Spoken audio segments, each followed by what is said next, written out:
This season, Duke Basketball has teamed up with Duke Children's for the Charity Stripe 1000 Challenge. Thanks to 605 Hoops Heroes, over $19,000 has already been raised for the kids at Duke Children's. Fans, it's not too late to join our team and show your support. Give your $25 by texting Hoops Hero to 919-372-4159. That's 919-372-4159 and become a Duke Children's Hoops Hero today. Follow the Blue Devils on and off the hardwood at Duke MBB. Twitter, Instagram, Facebook, and more. This is Duke Basketball from Learfield. Think about the last time you moved. Remember how you said you'd never do it alone again? We know moving is tough, but at Two Men and a Truck, we make it easy. No matter the move, big or small, we'll make it a smooth one. We're the movers who care and will prove it with our 96% referral rate and courteous background check movers. We're local and affordable, and we can help at a price that won't make you wish you'd done it on your own. When you're ready, give us a call or find us online for a free estimate at twomenandatruck.com. Which schools will take home the prestigious Learfield Directors Cup as the top college athletic programs for the 2024-25 college athletics season? You can follow the standings of your favorite team or alma mater at L Directors Cup on Twitter and online at thedirectorscup.com. Trophies will be awarded in June 2025 to the winning institutions in all college sports divisions. Learfield Directors Cup, the crowning achievement in college athletics.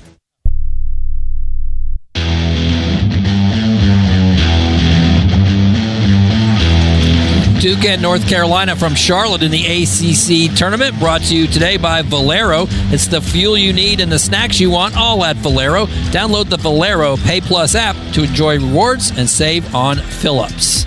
Looking forward to tonight's ACC semifinal contest between the Blue Devils and the Tar Heels. For the Blue Devils, we just talked about it for a moment, but yesterday faced with a lot of adversity against Georgia Tech in their quarterfinal appearance, down by 14 in the first half. A couple of key players out of the lineup and having a hard time hitting shots. Duke coach John Shire had to come up with something to get his team back in the game, and his main thought at the time was not to overthink it. Really, my message was to do simple. Like, sometimes, you see Malik go out, Cooper go out, and you feel like you have to really make up for it with amazing plays and offense and scoring, when in reality, you need to do your job. And for us, I thought we just did simple a lot better in the second half, guarding the ball, being in the right positioning, simple plays on offense, and that was my biggest thing. And just to do simple. I think we're going to look back and see most of the shots in the first half were good ones. Maybe some were rushed, but we had a different look than we normally have. Didn't have the poise. And then defensively, we let them scoring impact our offense, which we haven't done either. So you have to give them a ton of credit. Damon does a great job. But for me, it was about settling them down and understanding that it wasn't about just making a shot. It was just about doing the simple things that lead to winning. And one of the key players in that effort was their floor leader, Tyrese Proctor, trying to make sure his team had the right mindset to come back when they were down by 14 in the first half. I think defense is a big thing. Coach emphasized at halftime, just getting stops. I think that last 4-minute period we had a timeout, and coach just emphasized getting stops and winning that 4 minutes. And I think we all collectively, that's all we thought about. Not worrying about second half, not worrying about the guys that got hurt. Obviously praying for them, but I think just the level of intensity we had to play with to fight our way back. Was this a good test of something you guys have done all year? Was really whenever you've needed to, somebody else has stepped up when somebody's been out, whether it's been foul trouble, injuries, no matter what, and you had that times two in this quarterfinal game, but you guys have somewhat been used to it. For sure. I think we have such a versatile team that different guys are all ready. Everyone's ready when the number's called, and everyone puts in the work, so everyone's ready. How about from you kind of being a leader in that effort to make sure everybody's kind of knowing what they're supposed to be doing in that second half when you're without your leading scorer? Yeah, I think I showed it. I tried to show it, just my intensity on defense, and obviously start of the half, just getting after him and try and get a couple steals, and it paid off, and we started get going downhill. It was a tough game from three-point range, at least to start. You had Isaiah coming in firing, and what kind of lift does that give you guys? Because he's kind of done that throughout this year. Yeah, showtime's a hard hand. We got to keep finding him when he's hot, and he's going to produce. He shoots the ball at such a high clip. It's hard not to get him looks, and when he's shooting the ball so well, we just got to keep finding him and let him create. You've been in this tournament as a freshman when you guys made it to the championship game and won it. You were in it last year when you guys lost in your first contest. What are some of the things as a veteran on this team you're going to remind people of as you try to advance in this tournament? Yeah, just making sure we have one play at a time mentality, next play mentality. You have to stay present in tournaments like this. You can't look at all the other games and look at who's playing before you and stuff like that. You just got to stay locked in on your game and your task. And just lastly, a thought on the quarterfinal game with Khan and Kaman hooking up so well in that second half. Khan finishing with his career high and scoring. Another example of guys stepping up when they need to because you were without your top scorer. We have multiple guys, like I said, and Khan and Kaman have a special connection, and them in a pick and roll is hard to stop. Thanks, Tyrese. Appreciate it. Thank you. That's Tyrese Proctor talking about yesterday and today as we get set for Duke and North Carolina. The winner goes on to the championship game tomorrow night against the winner of tonight's second game between Clemson and Louisville. Well, certainly a lot going on in conference tournaments around the country. When we come back, we're going to step inside our Learfield Network studios and visit with Kyle Schatzberger to see what else is happening right now and still to come this evening. That's up next on our Reed's Jewelers Countdown to Tip-Off. This is Coke Zero Sugar. Could I be the best Coke ever? Try and taste with your ears. Hear those bubbles? Imagine them tingling on your tongue. Fizzy deliciousness. Listen to that cascading liquid. A mouth-watering waterfall. Irresistibly tasty. Zero sugar. Crisp, refreshing, and ice cold. Is Coke Zero Sugar the best Coke ever? Try and decide. Duke Blue Devil basketball in the ACC Tournament. We'll have more from Charlotte after these local messages. Whether you're in the market for a new boat or just need service or accessories for an existing boat, turn to Overby Marine. Now with 2 locations in Kittrell and Lake Gaston, Overby Marine offers the highest quality of marine products and services, including the latest from Sea Ray, Centurion, Avalon, Bennington, as well as Cobalt boats. Overby Marine also offers the largest selection of parts in the region, along with full-service facilities at their 2 locations. Stop by or give them a call at 252-586-3593 or online at overbymarine.com. Overby Marine. Don't let adventure pass you by. It's bow time. Sometimes the craving for Bojangles Supremes is so strong you just gotta have them. Even when your gas tank is on empty and Bojangles is still 10 miles down the highway. Nothing beats the flavor of Bojangles juicy golden Supremes, especially when they're part of a perfect combo with 4 boldly seasoned chicken Supremes, a made-from-scratch biscuit, fixin', and some legendary iced tea. The only thing that can satisfy your hunger is that delicious southern flavor. So when the craving is supreme, put the pedal to the metal. It's bow time.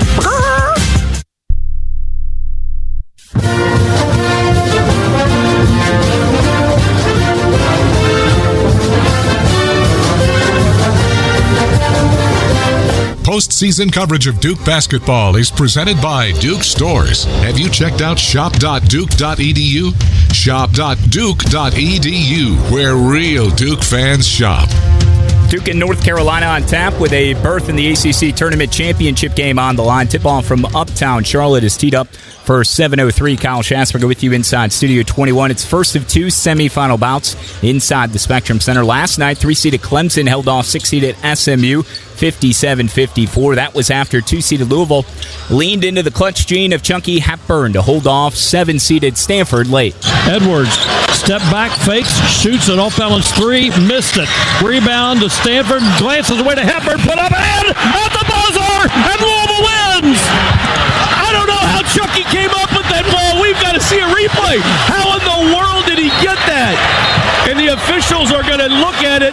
The whole team is out on the floor. I'm pretty sure he got it off in time. He's being mobbed. And he did. That's Paul Rogers from Learfield, 75-73. The final Cardinals earned their first ever ACC semifinal appearance. Clemson and Louisville will meet for the second time this season, coming up roughly 25 minutes after the conclusion of our game. 5-seeded North Carolina, meanwhile, got 23 from R.J. Davis in a 68-59 victory over 4-seeded Wake Forest in Game 2 of quarterfinal Thursday. Elsewhere today, Big East, Big 12 semis also commence tonight. More on that with John and David in a moment, but let's give you some games gone final. First in Nashville, where 8th-ranked and 4th-seeded Tennessee beat 13th-seeded Texas, putting their NCAA tournament hopes on life support, 83-72. That's after 3rd-ranked and top-seeded Auburn slugged their way past Ole Miss in the first SEC quarter from Nashville. Now off the screen from Dia. Padula to the short corner. In amongst the trees. Kicks up top. Murray. Open three. No. Rebound, though. Loose. Deflected. Over the inline. Saved by Ole Miss. Still loose. And Broom tiptoes the baseline. Up court Auburn. Back on Mazar with a two-handed hammer in the arm. What a huge sequence in this game. Phil Brame on the SEC Radio Network, 62-57. The final. Auburn will play Tennessee in one of 2 semis from Music City Saturday. Wisconsin blew past UCLA in the Big Ten quarterfinal round and will meet 7th-ranked and top-seeded Michigan State in Indy after a win over Oregon. John's lead was cut from 4 to 3 games after David went 4-1 yesterday, missing only on SMU. John dropped Indiana and Arkansas. 5 games if we can get to them, gentlemen. John, you have the honors as you are ahead. The other semifinal tonight. Louisville won by 10 in the previous regular season meeting in Derby City earlier this year. I don't think they're going to win by 10 today, but I'm going to go with Louisville to get a second win over Clemson this year. Ooh, I like the pick. Is Rain Smith going to play? Do we know? I don't know. He did not play last night. Dylan Hunter's not playing for Clemson. As Brad Brownell said last night, thought it was a broken hand. I think that was the report. But I think Clemson gets a measure of revenge tonight. I actually just need to make up ground, so I'm going to go with Clemson. What about the Big East semis, David? 6:30 start, top-ranked, top-seeded St. John, 6th-ranked team nationally taking on 5th-seeded Marquette. This is an interesting one because Marquette, every time you feel they're kind of like the SMU of the Big East. Every time you feel like Marquette's going to do something in a big game, they lose. And they've been playing well. I think they lose tonight, though. St. John's in the Garden too much. Rick Pitino and company. Exactly where I was going. St. John's in the Garden to get to the championship game, yes. Second straight semi-appearance for St. John's, 13th overall. Texas Tech, Arizona, John, Big 12 semis in Kansas City, each split the regular season. I'm going to go, just to keep it quick, I'm going to go with Arizona there in that one. Yeah, I think Arizona gets the win as well. I'm not doing a good job making up ground, but I can't get crazy. That's okay. We'll do one of the SEC games. Should be a track meet, 378 combined points between these two in 2 previous meetings. Alabama won both of them. Kentucky, Alabama, David. The injuries for Kentucky concern me too much. I think Alabama wins. I think Alabama wins convincingly. Yeah, Alabama with the 3-peat tonight. All right, thank you, gentlemen. Moving you closer to Duke and North Carolina semifinal bout in Charlotte on the Reed's Jewelers Countdown to Tip-Off. Hey, Duke fans! We want you to choose different and choose fun with Hi-Chew, the immensely fruity, intensely chewy candy that leaves your mouth watering with over 30 true-to-life flavors. Hi-Chew is available in sticks, peg bags, stand-up pouches, and unwrapped bites for when you're on the go. Head to your local grocery or convenience store to grab a bag, or search hichew.com to find Hi-Chew candy near you. That's hi-chew.com. You're listening to Duke Basketball in the ACC Tournament. Back to Charlotte in 60 seconds. Hey, Duke fans. Want to enhance your game day experience? Poetry Finance, official digital banking partner of Duke Athletics, is here to help. With Poetry, managing your finances is a breeze. Just download the Poetry app to discover how Poetry Finance can help you. Poetry Finance. Write your own future. Start now. Financial tools for everyone. Let us help you get started at poetryfinance.com. That's poetryfinance.com.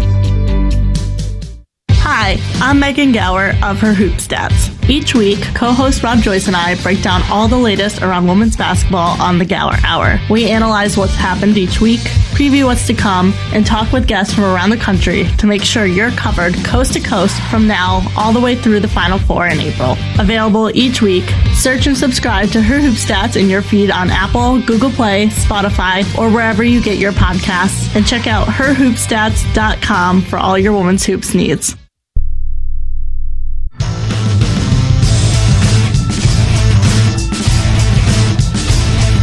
We've got Duke and North Carolina for the 3rd time this year. Tonight in the ACC Tournament Semifinals, a game that brought to you by Harris Teeter, where Blue Devil fans shop for groceries.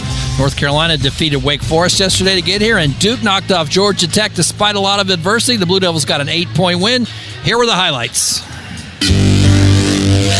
As the Blue Devils flowing offensively now to the corner. Knipple, a ball fake and a drive all the way in. Hesitation move off the window and down. And they've got their first lead of the day. The Blue Devils can get something in transition. It's Sion crossing over on Powell. Spins to the middle, goes up, banks it home. His first field goal cuts it to 9. To the baseline, double team there. Puts the shoulder into him, underhand scoop. Found Knipple in the paint. Had to dribble out of it. Plenty of time, 15 to shoot. Kahn steps through again, put it off the window and in. He is so crafty in tight space. Powell on Dungba, goes up. No, rebound volleyball. Evans chased it down. 3-on-3, make it 4-on-3 the other way. Knipple drives inside, cut off. Back for Evans for 3. Got it again! His second of the ball game. And they're back within 5. Ricochet back to Mustaf, who went inside to Dongo, got it blocked by Maluach. And here come the Blue Devils left to right. Into the corner, Proctor. On the left, dribbles out of it. Waiting. Comes to the right, Knipple. Room to shoot. And he hits a 3. James up top, Kahn. Off of a screen set by Maluach. Kicks to the right. James is open. And he got it to go. Duke has the lead. Sion James across midcourt, greeted by Powell. To the left, there's Evans. Curling into the paint. Steps through. Off the window and down. Isaiah Evans into double figures. Come on the rebound. Here they come up by 8. Evans open on the left. How about a 3? Give it to him. And for the first time today, a double-digit lead. Dongo, by the way, doubled over the paint. Just looks exhausted out there as Knipple turns the corner on him into the paint. Raked at by Sutton. Put it up. Counted it a foul. Just too strong. And Collins got a free throw coming as well. Duke by 8 with 1 minute to go in Charlotte. And a theft up top. George lost it. Knipple's got it. Maluach behind the defense to say goodnight. Here's George with 3 and 2 at the top of the key. Going to hoist at the buzzer from 3. It won't go. And the Blue Devils march on. 78-70 is the final score as they rally from 14 down in the first half to win it by 8. Next man up, mentality. And the thing that it doesn't matter who's playing is the fight and competitiveness, our defense. Those are the things that don't matter. That it doesn't matter who's playing. Duke coach John Shire following the win yesterday over Georgia Tech, 78-70. Con Knipple with the career-high 28 points along with 8 assists and 5 rebounds to help the Blue Devils get that done. Double figures from Isaiah Evans and Kaman Maluach as well, 14 points apiece as the Blue Devils improved to 29-3 and advanced to today's semifinals. Well, besides that happening yesterday, shortly thereafter, we got the sad news of the passing of Duke graduate John Feinstein, a prolific sports writer, longtime sports author from the Duke class of 1977, spent many years as a sports writer and columnist for the Washington Post, also a commentator, and wrote so many great sports books. In fact, he authored 48 books during his career, 23 of which ended up on the New York Times bestseller list, the most popular, A Season on the Brink, that chronicled Indiana basketball back in 1986. Feinstein passed away yesterday at the age of 68. He just appeared with us about 3 or 4 weeks ago on our Blue Devil 360 podcast to talk about the book he released this past fall called 5 Banners, the inside story of Duke's 5 national championships in men's basketball. I just wanted to share a couple of comments from Feinstein from that podcast in which I asked him what were some of the fun things he learned about Duke basketball national championships while writing that book. I was amazed to learn how important the seniors were in 2015, because that was Mike's one and done national championship, because he had 3 one and dones on that team. But Marshall Plumlee, who came in and played a key role in the championship game, Emil Jefferson, who was solid and steady all year, and Quinn Cook, all seniors. And this was supposed to be the era of one and dones. John Calipari had sort of kicked that off in 2012 when his Kentucky team won the national championship with 3 one and dones in the starting lineup and 5 among the first 7. And it was fun to talk to those guys about their roles. And by the way, when I talked to Marshall Plumlee, he was at Harvard Business School. So Duke players have success off the court too. But it was fun to talk to those guys about their role in winning that national championship. And the other thing that was fun was to talk to Jason Williams, as he prefers to be called, no matter what he's called on television, Jason Williams, about that 2001 national championship, to come back from 22 down against Maryland. And he said to me, and Mike said to me, we never had any doubt partly because it was Maryland, because Duke kind of had a jinx on Maryland, almost never lost to Maryland when it mattered, and certainly didn't lose to them that day. The voice of John Feinstein passed away yesterday at the age of 68. Here in Charlotte at the ACC Tournament on Press Road, there is a bouquet of flowers and a placard along Press Road to commemorate the great career that he had. Certainly condolences to all who followed and loved him and his family during a difficult time. We've got much more coming your way as we get you set for Duke and North Carolina, including a visit with Chris Carrawell from the locker room to talk about tonight's game with Carolina. That's next. At Reed's Jewelers, we know that the rules of engagement were made to be broken. So don't settle for the first ring you see in the case. When you put a ring on it, make the moment your own with something that's just as unique as your love. Whether you're going big, keeping it subtle, or finding a happy medium, we're here to help you say I do with a one-of-a-kind design. Because doing things your way is what makes them mean everything. Reed's Jewelers, an official partner of Blue Devil Sports. Visit your local Reed's Jewelers in-store or online at reeds.com to chat with an expert. It's tournament time for your Blue Devils. You can show your support of Duke all year long by purchasing authentic Duke merchandise from dukestore.com. Our huge assortment of Duke apparel means you won't have to go anywhere else for the perfect t-shirt, jersey, sweatshirt, or hat. The only collection of Duke merchandise in the world that actually comes to you directly from Duke University. Dukestore.com, where real Duke fans shop. You're listening to Duke Basketball in the ACC Tournament. We'll return to Charlotte in 1 minute. Enjoying the game but not the drink being spilled down your back or the foam finger poking you in the face? Well, head to the concession stand, grab a Lindy's Italian Ice, and take a 6-ounce vacation. A 6-ounce cup of lemon Italian Ice will make you feel like you're swaying in a hammock, and the only thing in your face is a cool, salty breeze. That ought to have you refreshed. Now get your head back in the game and start belting out blue and white with the youthful exuberance of the freshman behind you. Yes, the same one that keeps spilling his drink down your back. Lindy's Italian Ice. Have an ice day. Whether you're in the market for a new boat or just need service or accessories for an existing boat, turn to Overby Marine. Now with 2 locations in Kittrell and Lake Gaston, Overby Marine offers the highest quality of marine products and services, including the latest from Sea Ray, Centurion, Avalon, Bennington, as well as Cobalt boats. Overby Marine also offers the largest selection of parts in the region, along with full-service facilities at their 2 locations. Stop by or give them a call at 252-586-3593 or online at overbymarine.com. Overby Marine. Don't let adventure pass you by.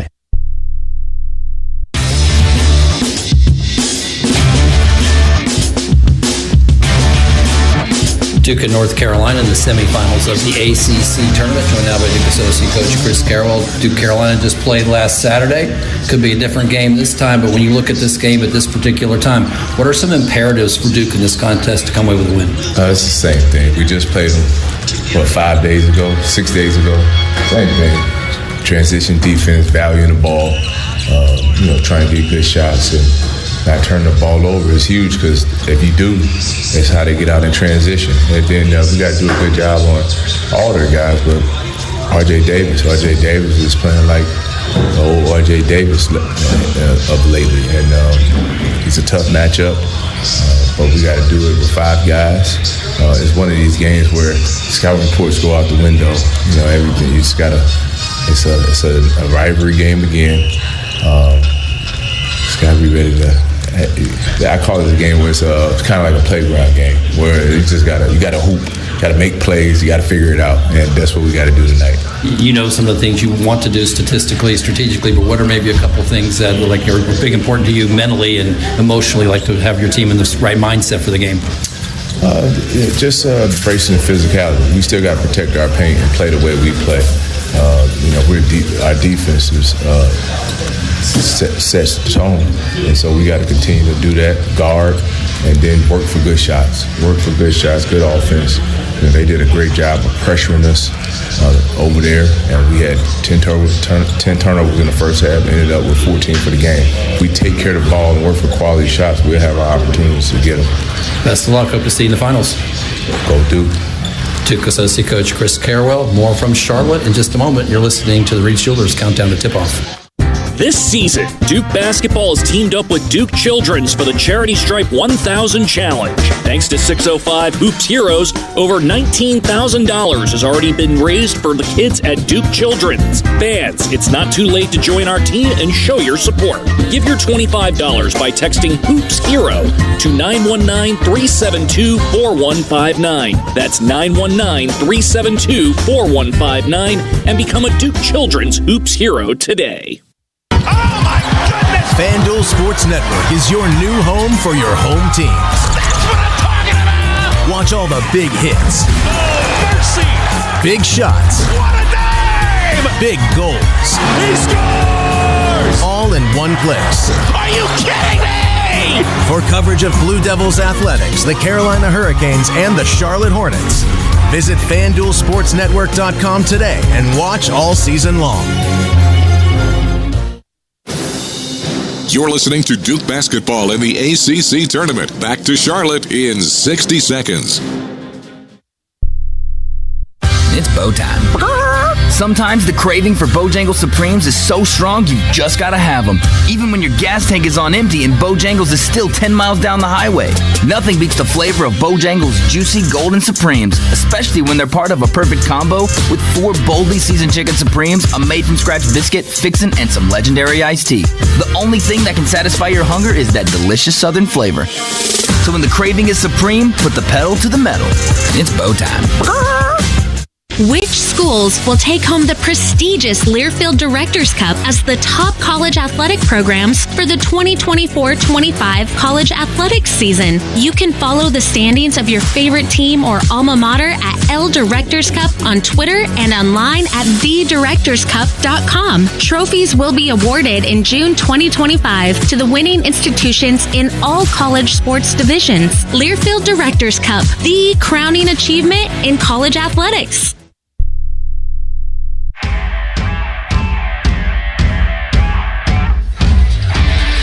This season, Duke Basketball has teamed up with Duke Children's for the Charity Stripe 1000 Challenge. Thanks to more than 600 Hoops Heroes, over $20,000 has been raised for the kids at Duke Children's. And it's not too late to join the team and show your support.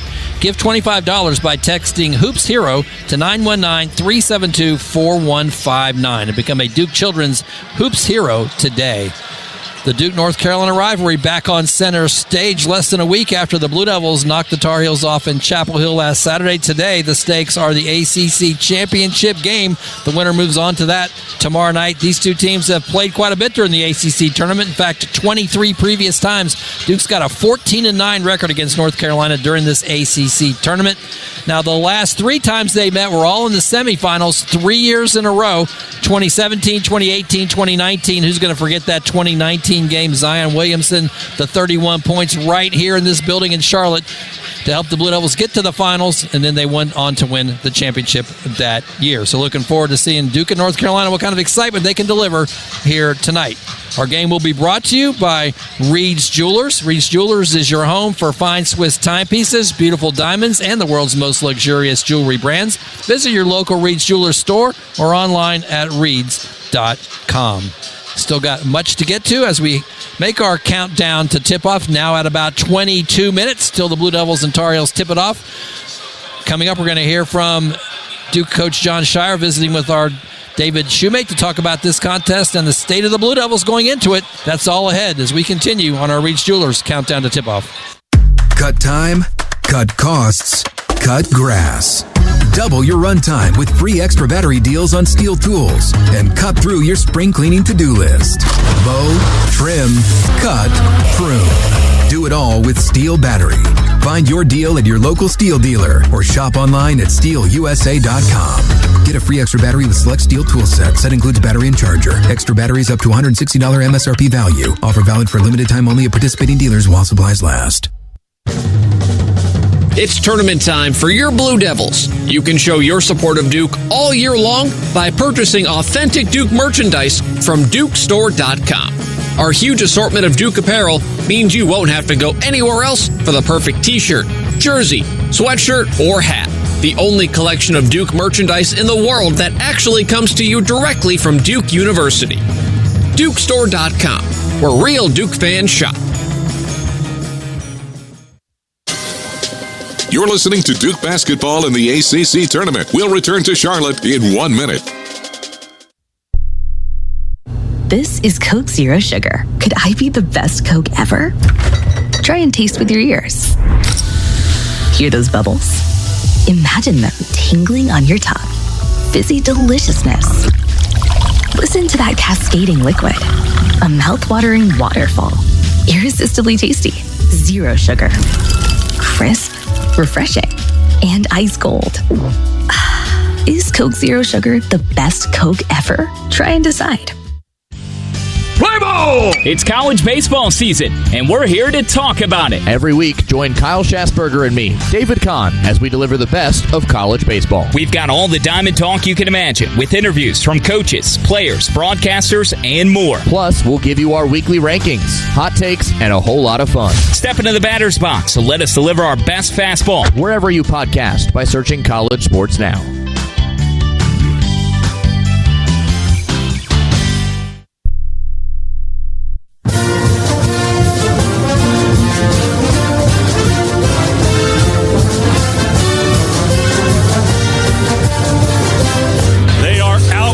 ACC regular season champs.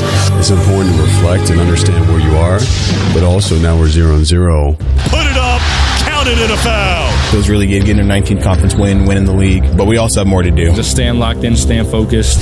Airborne jumper is good. Oh, swatted out of there by Malawach. Each game is meaningful. Each win is precious. To launch and hits. Brown to throw it down. On a three.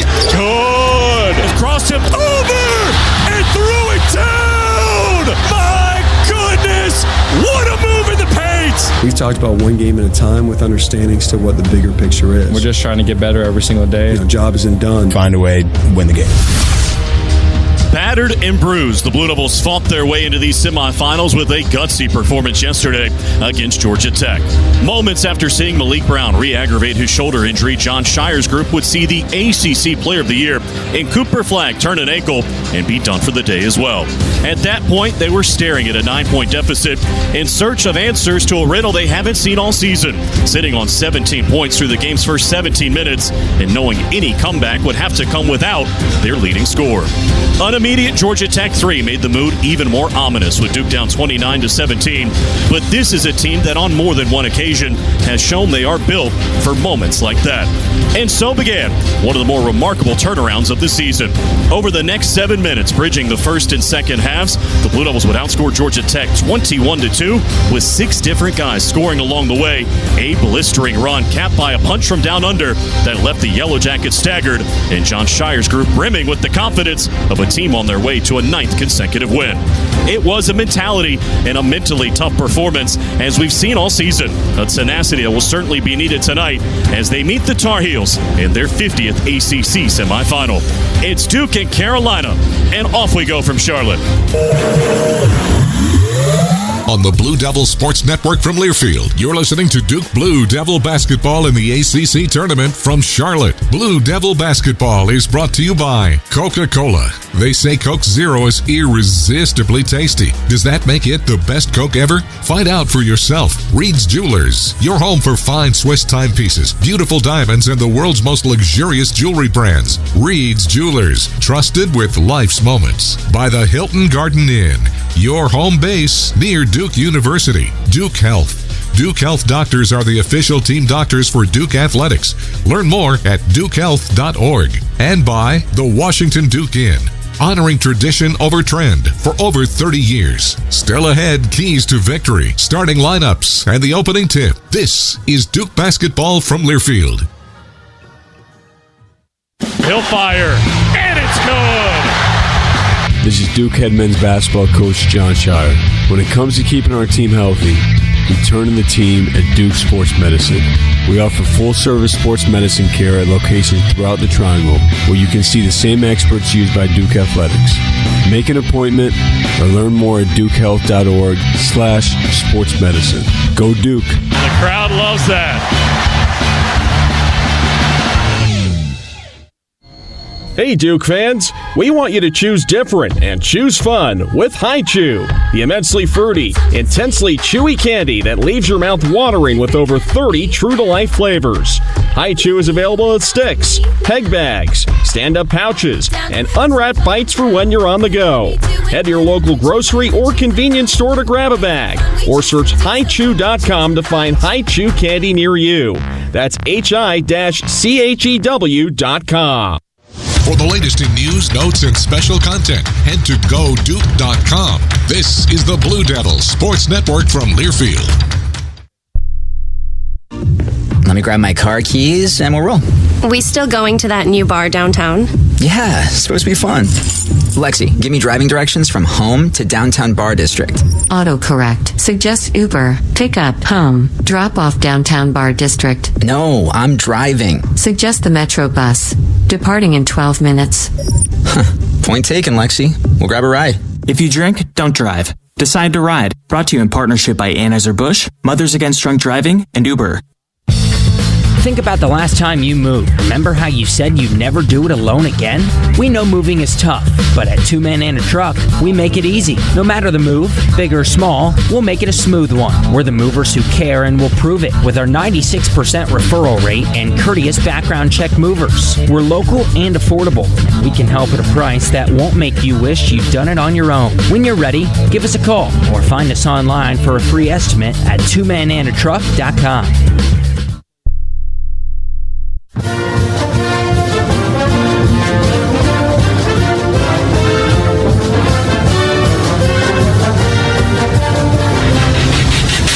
Inching you closer to tip-off, it's time to go inside the Duke locker room with head coach John Shire, presented by Duke Health. Duke Health doctors are the official team doctors for Duke Athletics. Learn more at dukehealth.org. Now, once again, here's the voice of the Blue Devils, David Shoemate.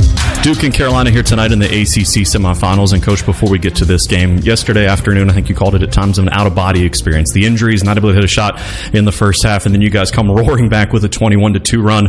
What did you learn about your team? Maybe an affirmation of what you already knew. I think it's just another step in showing the great character that this team has. And to be out, 2 injuries with Cooper and Malik, and our team to find a way just to claw back in it, just couldn't be more proud of them. And, really it's who I thought they already were, but to do it in this moment meant a lot. Obviously, you guys will be without Cooper Malik again here tonight. First, just an update on how those guys are doing, but also what do you want to see from everyone else as they get more playing time tonight? Well, for me, it was heartbreaking seeing Malik last night go down, with that injury. He was in a ton of pain. We were able to manage the pain better today, but we need to get back to Durham to digest and understand the gravity of his injury. And with Cooper, took a step today. He's not close. He couldn't even give it a shot. And frankly, we want to make sure his long-term health is always the priority over just one game. So we'll continue to do our best that we can with both of those guys. One of those guys that certainly stepped up yesterday was Con Knipple. He had 28 points. He led you guys in scoring in both of the regular season meetings with Carolina. It feels like he's reaching new levels here late in the season. What have you seen from him? Con is just a warrior. He just does everything on the floor. And 28 points with 8 assists. I thought he just really controlled the game and pick and roll, off ball.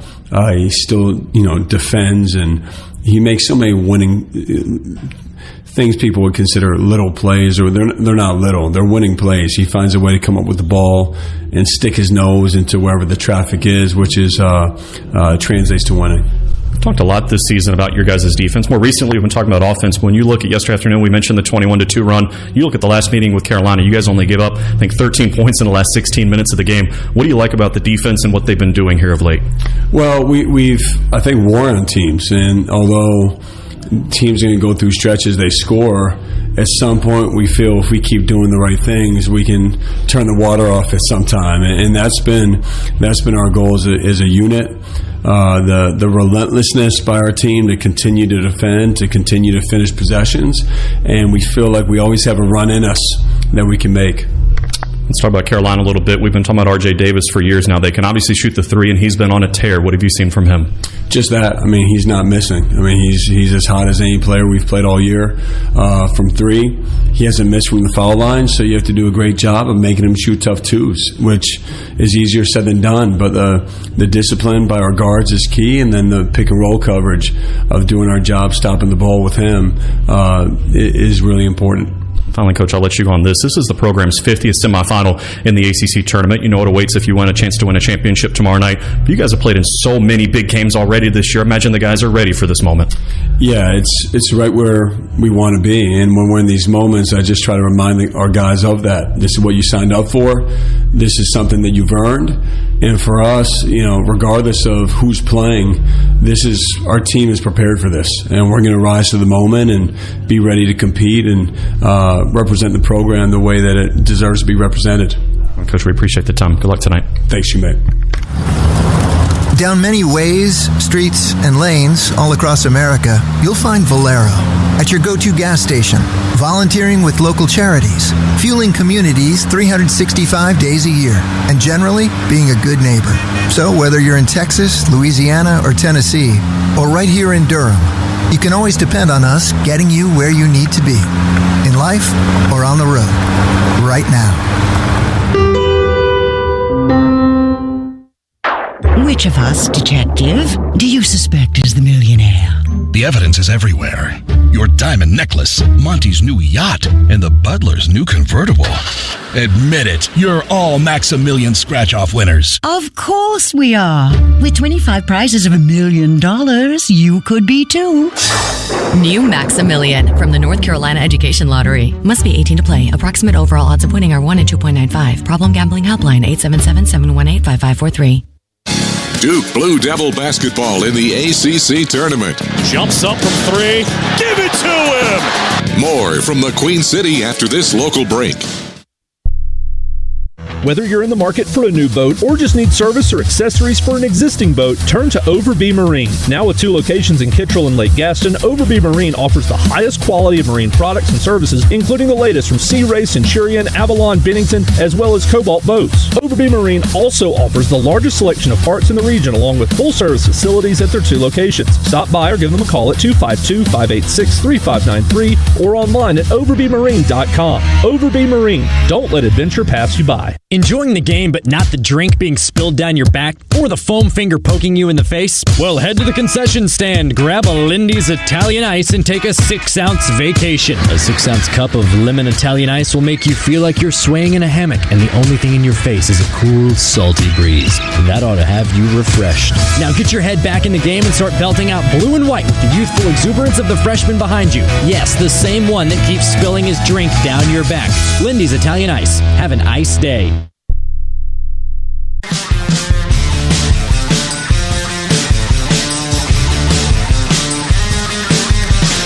Back here in Charlotte as we close in on the tip-off tonight for the 265th meeting between Duke and Carolina. Tonight it comes in the ACC Tournament. In the semifinals of the event, the Blue Devils lead the series all-time in the ACC Tournament 14-9, and they've won 8 of the 11 previous meetings in the semifinals. Of course, the Blue Devils remember the most recent semifinal win over the Tar Heels. It came in this building in 2019 on their way to an ACC title. John Roth, I'm sure John Shire's group was hoping history repeats itself here tonight. They would love some of that history. Zion Williamson tapping in a shot near the end, finishing with 31 points and going on to be ACC Tournament MVP the next night. Of course, the big storyline tonight, if you weren't with us earlier, no Malik Brown. He just took the floor in sweats with a sling on his left arm with that shoulder injury. And Cooper Flagg's not going to play. He's in sweats. He was walking without a brace or anything on that left ankle, but as you heard the head coach say, not close. And obviously, those are 2 very, literally big pieces to be missing here tonight. Duke's had to do without key players at various points for short terms during the season, and somebody has always stepped up. We're looking for that to happen here tonight. Isaiah Evans is going to be the first to have the opportunity as he'll move into the lineup. As he gets the start here tonight. The first time he started, he set a personal best at scoring 19 points against Florida State, including 4 threes. It's Duke and Carolina, the winner to the final tomorrow night here in Charlotte, and we'll tip it off when you come back. Every day in the U.S., more than 9 people are killed and 1,000 injured in crashes involving a distracted driver. You can't control other motorists, but you can control how you operate your vehicle. Avoid distractions while driving, like texting or checking social media. Brought to you by Trusted Choice Independent Insurance Agents of North Carolina. Learn more at trustedchoice.com/GoDuke. For more information, find your local independent insurance agent at insure-agent.com. This season, Duke Basketball has teamed up with Duke Children's for the Charity Stripe 1000 Challenge. Thanks to 605 Hoops Heroes, over $19,000 has already been raised for the kids at Duke Children's. Fans, it's not too late to join our team and show your support. Give your $25 by texting Hoops Hero to 919-372-4159. That's 919-372-4159 and become a Duke Children's Hoops Hero today. The passion, the excitement, the tradition. This is Duke Basketball from Learfield. Hey Duke fans, want to enhance your game day experience? Poetry Finance, official digital banking partner of Duke Athletics, is here to help. With Poetry, managing your finances is a breeze. Just download the Poetry app to discover how Poetry Finance can help you. Poetry Finance, write your own future. Start now. Financial tools for everyone. Let us help you get started at poetryfinance.com. That's poetryfinance.com. Think about the last time you moved. Remember how you said you'd never do it alone again?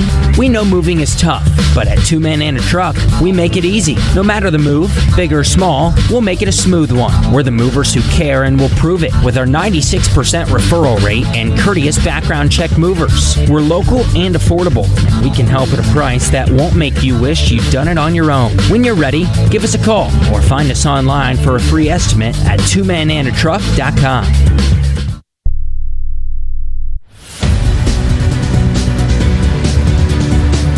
Duke and North Carolina coming up in the ACC Tournament Semifinal round. Kyle Shasberger inside Studio 21. Before we go back to Uptown, let's pause 10 seconds to allow stations to identify themselves. You're listening to Blue Devil Basketball from Learfield.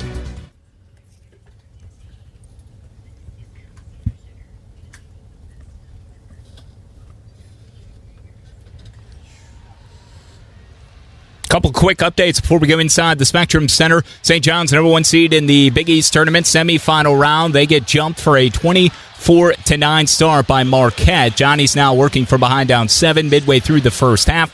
Also in the Big Ten, Illinois trailing Maryland 29-10 midway through the opening half. And one half of the American semifinals is set after Tulane knocks off FAU 83-76. They'll play Memphis in the first of 2 semis in Fort Worth tomorrow after the Tigers, 16th ranked team, top ranked seed in the American, won over Wichita State 83-80. To Charlotte now we go with John Roth and engineer John Rose. Here's the voice of the Blue Devils, David Shoemate. All right, Kyle, thank you very much. Closing in on the start of this one as the Blue Devils enter tonight 29-3. And they finish, of course, atop the ACC regular season standings at 19-1. The Tar Heels have already won twice here in Charlotte, beating Notre Dame and Wake Forest to make it to the semifinals. They are 22-12. They finished the regular season 13-7 in league play. Well, let's get you into tonight's starting lineups. We'll begin with the Tar Heels. We told you they beat Wake Forest yesterday, 68-59. Elliot Cadeau will get the start at the point, number 3. A sophomore guard, 6'1", 180 out of West Orange, New Jersey. He's got 206 assists on the year, but has turned it over 107 times. Number 4 is R.J. Davis, second-team All-ACC selection. Graduate student, he's a guard, 6-footer, 180 out of White Plains, New York. Of course, their leading scorer at better than 17 a game. Number 9 is Drake Powell, can both play the 3 and the 4 spots. Freshman, 6'6", 190 out of Pittsburgh, North Carolina. He's averaging about 5.5 points in the ACC tournament. Of course, a defensive specialist. Inside, number 24 would be Jalen Withers, as he is a graduate student, a forward, 6'9", 220 out of Charlotte, North Carolina. Had 7 threes in their first game of the tournament against Notre Dame. Our North Carolina record had 21 points in that one, 9 against Wake Forest. And rounding out the starting 5 is number 22, then Alan Lubin, the junior forward, 6'8", 230 out of Orlando, Florida. Transfer from Vanderbilt. He's got 3 double-doubles on the year. They've all come in the Tar Heels' last 4 games. For head coach Hubert Davis in his 4th season in Chapel Hill, now with 100 wins as the head coach at the helm of that program. The assistants are Brad Frederick, Jeff Lebo, Sean May, Pat Sullivan, and Marcus Page. Meanwhile, for the Blue Devils, the number 1 team in the country, the top seed in this tournament, they beat Georgia Tech 78-70 yesterday. Of course, injuries, the story, Malik Brown and Cooper Flagg will not play here tonight, so a tweak to the starting lineup. Isaiah Evans, I'm a wing, freshman, Fayetteville, North Carolina. Tyrese Proctor, guard, junior, Sydney, Australia. Con Knipple, wing, freshman, Milwaukee, Wisconsin. Sion James, guard, graduate student from Sugar Hill, Georgia. Kaman Madit Maloch, I'm a center, freshman, and I'm from South Sudan, Rumbek. And they'll hit the floor for head coach Sean Shire in his third season. The associate head coach is Chris Carrawell, the assistants Emmanuel Dildy and Will Avery, and the director of player development is Justin Robinson. And John Ross, sometimes it's a small world. About 15 minutes up the road at North Mecklenburg High School, Isaiah Evans led them to a state title in the 4A classification in the state a year ago. And now basically in his hometown where he played his high school ball, he's going to start here tonight in the ACC tournament. What a great moment for Isaiah Evans. Of course, one of the really great players in North Carolina, actual high school basketball history, a McDonald's All-American. People don't even realize that the way he started the year coming off the Duke bench, but he's had a great career, an unbelievable shooter, had his jersey retired in high school, and I'm sure he's just jumping at the bit to get out here on this court and show the Blue Devils what he can do tonight against North Carolina to try to get them to a championship game. And of course, as the higher seed, the Blue Devils are the home team, so the Tar Heels are going to wear their Carolina blue jerseys and shorts with white numerals and lettering. Meanwhile, for the Blue Devils, the familiar home white. So Duke blue numerals and lettering, a Duke blue stripe down the side, and an Iron Duke D logo in white at the bottom of the shorts. We're going to watch the Blue Devils go right to left here in the opening half from our vantage point on the mezzanine level. Behind the team benches, they could fit 20,000 in the Spectrum Center, and they're going to have about 20,000 here for the first semifinal tonight. The winner gets either the 2-seed Louisville or the 3-seed Clemson tomorrow night in the championship game. It was a very competitive quarterfinal Thursday. Every single game decided by single digits. Of course, the Blue Devils had to rally from 14 down. The Tar Heels saw a 10-point lead get away in the second half before rallying to beat Wake Forest. And Louisville, they were down, I think, 15 in the second half, and Clemson just barely hung on at the end against SMU. So everybody was tested in the quarterfinals. But if you look at the teams that had been playing their best over the last month or so of the season, these are the four teams you would expect to be here. Absolutely. North Carolina, Duke, Clemson, and Louisville all had nice winning streaks to close off the month of February and get started in March. And other than the Duke win over North Carolina last weekend, those winning streaks have been intact here for several weeks now. Bert Smith is going to lead our ACC officiating crew. He's assisted tonight by Lee Cassell and A.J. Desai. This is the 50th semifinal for the Blue Devils in the history of this event that is now 72 years old, I guess you could say. 35-14 to the semis, winning better than 71% of the time. 14-2 as the 1 seed, and they've won each of their last 7 in the semifinals as the 1 seed. And we told you the last time these two met in the semis was back in 2019, a 74-73 win in this building. Zion went for 31. He'd go on to claim MVP honors as they beat Florida State to claim the title. By the way, twice the Blue Devils have been the 1 seed and taking on North Carolina in the semifinals of the event. Semis, not the final. But it hasn't happened since 1966. Also the 64 season, the Blue Devils won both of those meetings. It'll be Malowacz and Lubin to jump it off, and we're just about set to get it started. Our lead official, Bert Smith, with the basketball in hand. Great crowd on hand. The winner goes to the championship game. Great to have you with us. The basketball in the air, and the Tar Heels win the opening tip. And it'll be Cadeau who brings it across midcourt left to right. Greeted by Sion James. The Blue Devils open up man-to-man defensively. Off of a screen to the right, Knipple has him on a switch. Cadeau into the corner. Davis curls, shoots, and too strong on the 3. Weak side rebound out of bounds. Last touch by James, they say. And the Tar Heels will get a fresh 20. It'll be interesting to see how the Blue Devils do things defensively here at the outset. They switch so much. But will they switch Malowacz onto guards? Because you lose rim protection, obviously, without Cooper on the floor. I think the plan is not to switch Malowacz, to switch everybody else like they normally do. Oh, the defense off the inbound, a deflection by Evans, but they couldn't control it. It's out of bounds, and it'll stay with the Tar Heels, but a nice defensive play for the freshman. In the early going, Cadeau will have to inbound again. And this time Davis will be the inbounder. Malowacz to contest that. Waiting, a slap of the basketball. Trying to get it into the corner. Does. Lubin faces up on James. Scooped it to Davis. Swings it high. Sends it back up top for Powell. Over to the right it goes. Cadeau. Off of the screen. Set by Lubin. At the top of the key. Evans on him now at the left elbow. Dancing. Backpedaling. 3 to shoot. Jumper up. Too strong. And it came off. The rebound tapped. Foul on Carolina. Lubin came over the back. And that's his first. And Jalen Washington, the other big for them, so to speak, has really seen his playing time go down of late. He'll come off the bench tonight, but I say that, John Roth, to say they can ill afford to see Lubin get in foul trouble. He has been a big part of this stretch that has seen them win 8 of their last 9. Their only loss, of course, coming to Duke last weekend, 82-69. Yeah, double-doubles in the 2 ACC tournament games, 10-13 yesterday and 17-10 the first game. Knipple, top of the key, wants to drive, got to step on Powell, backs out. Half the shot clock is gone. Back up top, Tyrese, over to the right, and James now. Dribbles to the top of the key, backpedals with 10 to shoot. Malawach has it now. Faces up, takes a 3. Short, and the rebound kicks to the right, and Powell has it. A long hit ahead for Davis on the right side of the floor. A minute gone here, opening half, no score. Cadeau surveys the defense. Looking to the left. Powell couldn't get off of Proctor. Now Tyrese switches on to Cadeau. Comes off of the screen, trying to drive. Malawach whipped it inside. Deflected by Proctor. Came to Cadeau. Now Cadeau at the left block. In for Lubin, and he dunks it down, and the Tar Heels are on the board first. Cadeau, we mentioned, now 207 assists on the year. He averages better than 6 per game. That's second in the ACC and 17th in the country. As James comes across midcourt, takes a screen from Malawach to the right. James whips it to the left. Proctor's open. A ball fake, and now he'll drive. Got to step on Cadeau. Into the paint, rise up, and it dives in. One of the friendlier rolls we've seen all week here at the Spectrum Center, and we're tied at 2. Tyrese Proctor getting it started for Duke on the offensive end. Cadeau in front of the Blue Devil bench off of the screen sent by Lubin. Backpedals. Works his way to the baseline. Whips it up top for Powell. Now further to the left in Davis. Proctor on him. Trying to drive him. Has to backpedal up top. 13 to shoot. R.J. Davis calling for a screen. Lubin provides it. Feeds it back into the pocket for Lubin. Drives inside. Deflected by James. Still loose. 5 to shoot. Out to Withers on the left. Can't hit a 3. Malawach fighting for the rebound. It's tipped out for Davis. R.J. Davis jumps up over Proctor up top. That won't go, and this time Malawach got a hand on it again. Out of bounds, last touch by Withers. They are allowing Lubin to be very physical with Malawach on the rebounding action, and the Blue Devils holding their own inside, and now they'll be in possession. 17:33 to play in our first half. We're tied at 2.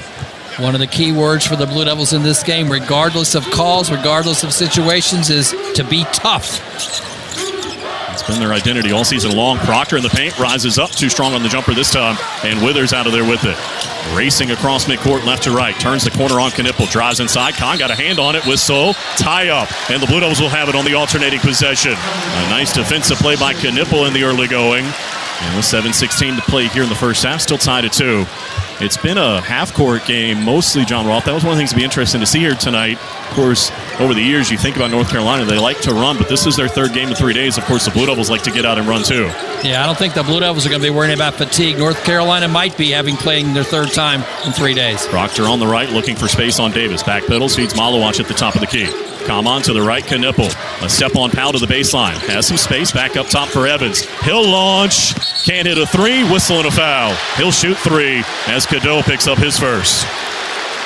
Isaiah Evans quick to deliver a 3-point shot from the perimeter. That quick trigger helped draw the foul, and he's going to the line. And as he heads to the line, we remind you that Food Line is the proud sponsor of the Score to Get More program. For each free throw the Blue Devils make in tonight's game, Food Line Feeds will donate 100 meals to a local area food bank. Remember, Evans, I think, was fouled in the first half of the game in Chapel Hill and made all 3 of his free throws when he was fouled on a 3-point shot. And the first one here is good. Had 14 yesterday in the win over Georgia Tech. He was really the spark they needed. Finally hit a 3 after they'd missed 13 in a row. Started with the Cooper block, and then Evans hit what would be the first of 4 threes on the day, as the second free throw here is too strong. No, that was a bolt of energy that the team needed. Something they'd been playing pretty well, but just couldn't get a shot to go. Finally seeing a shot go through was just like a jolt of energy that got them going. And Isaiah will have 1 more free throw. Along with that block. You're right. Dungba got one, I think, right before Cooper got that one. In the second of 3 attempts, good for Evans, and the Blue Devils have their first lead. It's 4-2, just over 3 minutes in. And Cadeau bring it across midcourt. Greeted by Sion James. Sends it over to left and Withers. A handoff for Davis, and I'll back up top for Cadeau. Curling to the right. Drives Malawach. Here's the lob, and Lubin the stuff. So Vin Allen Lubin has all 4 of the points for the Tar Heels. And we're tied at 4, 3.5 minutes in. That was a nice 2-man game by the Tar Heels to set up that dunk. Sion James Looking for Knippel, curling to the top of the key. Takes the screen from Common on the left. On a switch, Lubin has him. He drives him into the paint. Backpedals, steps through. Able to collect it. Feed Proctor on the right. And around and out on a three. Common got a hand on the rebound, but it came to Powell. In transition, Carolina, we're tied at 4. We approach 16 minutes to play in the half. Powell to the baseline, kicks back up top. Davis wants to drive, make it Cadeau. In on James, scooped it up, drew a foul, and he'll shoot 2. And we'll see who the foul is on. It's going to be on Sion James, and we've got a timeout. Nope, not quite yet. 16:04 to play in the half, and 2 free throws coming for Cadeau as Patrick Gung was going to check in after the first free throw, I should say. The freshman out of Manassas, Virginia. Good production for him yesterday. 10 minutes, had 7 points, 2 rebounds and a block shot, made all 3 of his field goals. Yeah, and the blocks were big, just battling inside against the tough post game of Georgia Tech. Cadeau too strong on the first free throw. They'll have one more coming, and as we said, Gungba comes in, and Maluach heads out.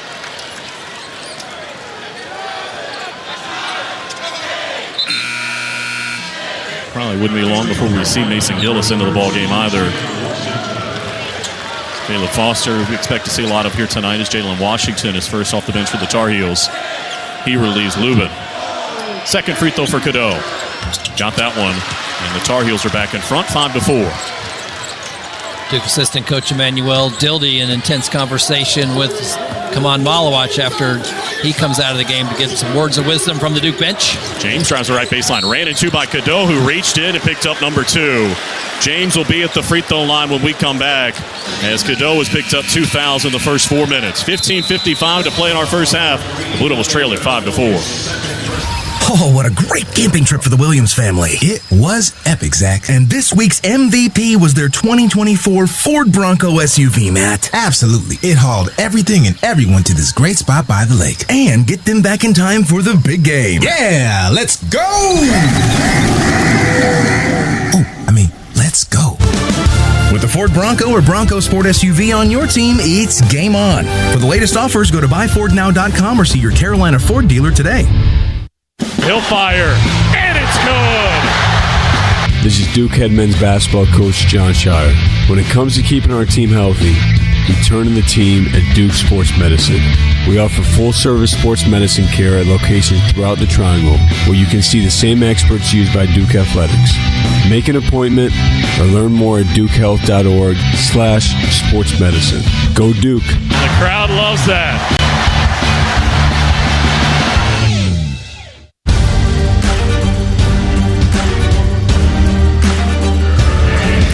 Here in Charlotte, just underway, 15:55 to play in our first half. The Blue Devils trailing by 1, 5-4.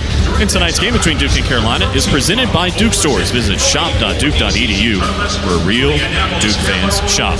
David Shumate alongside John Roth. John Rose, our producer and engineer, back inside our network studios tonight, as always, is Kyle Schassberger. As the Blue Devils are headed to the free throw line out of the timeout. They're also doing a presentation down on the floor here at the Spectrum Center. Our congratulations to Brett Friedlander and the longtime voice of NC State on the radio, Gary Hahn, being honored with the Skeeter Francis Award here tonight for outstanding contributions in the media. And Gary Hahn, of course, retired after last season, the longtime voice of the Wolfpack. Some nice gestures here tonight, including, if you weren't with us in the pregame show, after the sudden death of John Feinstein yesterday, there's also a place on press row for him here tonight, and flowers, and we certainly send our thoughts and prayers to his family, and just a huge loss for the media community, but also for the Duke community. Absolutely, and he was actually a previous winner of the Skeeter Francis Award more than a decade ago, but such a great prolific career as a sports author. I mentioned this earlier, but 48 books that he wrote, 23 of them ended up on the New York Times bestseller list. That's heavy duty. We will definitely miss John Feinstein. So the Blue Devils in a little bit of a low-scoring affair here at the outset with 15:55 to play in our first half. They'll be at the free throw line. Already they've taken 3, and now 4 and 5. The attempts will come for Sion James, who's better than 80% on the year at the line. This is now, after the games yesterday, the best free throw shooting team in the league, as John Shire's group hits their free throws at a 78.8% clip. By the way, that's 14th in the country. I mean, we talked a lot about the scoring and the scoring defense, but John Roth, if you look at the ACC statistics, Duke is first in like every category except for like 4. I mean, it's staggering. You just don't see that. No, it speaks to being 19-1 though, and having an average margin of victory in conference games of 21.7 points. I mean, it's really been somewhat of an unprecedented domination by the Blue Devils across the course of this season. Well, the other big storyline here in the early going, outside of the absence of Cooper Flagg and Malik Brown here tonight, by the way, they're both on the bench, both in sweats. Malik has a sling on his left arm with that shoulder injury, as the first free throw for Sion James is good. But in the early going, early foul trouble for Elliot Cadeau. That's been a problem for him at times this year. He's picked up 2 here in the first 4 minutes. Yeah, that is tough news for North Carolina. A guy that's had more than plenty of double-figure assists game to help lead that Tar Heel offense. Both free throws for James are good. And the Blue Devils seesaw back in front, 6-5, 4 minutes in. As R.J. Davis brings it across, he'll run the point with Cadeau on the bench. Sends over to the left in Washington, and now Trimble out there for the first time. Back for R.J. Davis at the top of the key. Sends it to the right corner. Powell looking inside for Washington. Not there. The skip pass for Withers on the left. Half the shot clock is gone. Back towards midcourt for R.J. Davis. To the right of the center circle. Takes a screen from Washington. Waiting, trying to get it back to him. Whips it to the right. Trimble will take a 3 over James. It won't go. The rebound fought for Knipple, able to save it to James. And here come the Blue Devils leading by 1. A hit ahead on the right sideline for Tyrese Proctor. Now James has it. Looking for Knipple. Comes off of the screen. Instead, it's up top for Gungba. A handoff for James. An open look. Thinking about it. He'll take it. And it's too strong. Got his own rebound, though. Goes to the right baseline. Back up top, Kahn. He thought about a shot over Davis. Instead, he'll drive him into the paint, scoop it up. No. Gungba got a hand on the rebound, but it ricochets out for Davis. So 5 minutes gone. The Blue Devils by 1, 6-5. Davis off of the screen, trying to drive Gungba. Got into the paint, scooped it with the left hand and in. R.J. Davis has his first field goal. And the Blue Devils trail now 7-6. His first 2-point field goal of this tournament. As Knipple will bring it across midcourt. Greeted by Powell.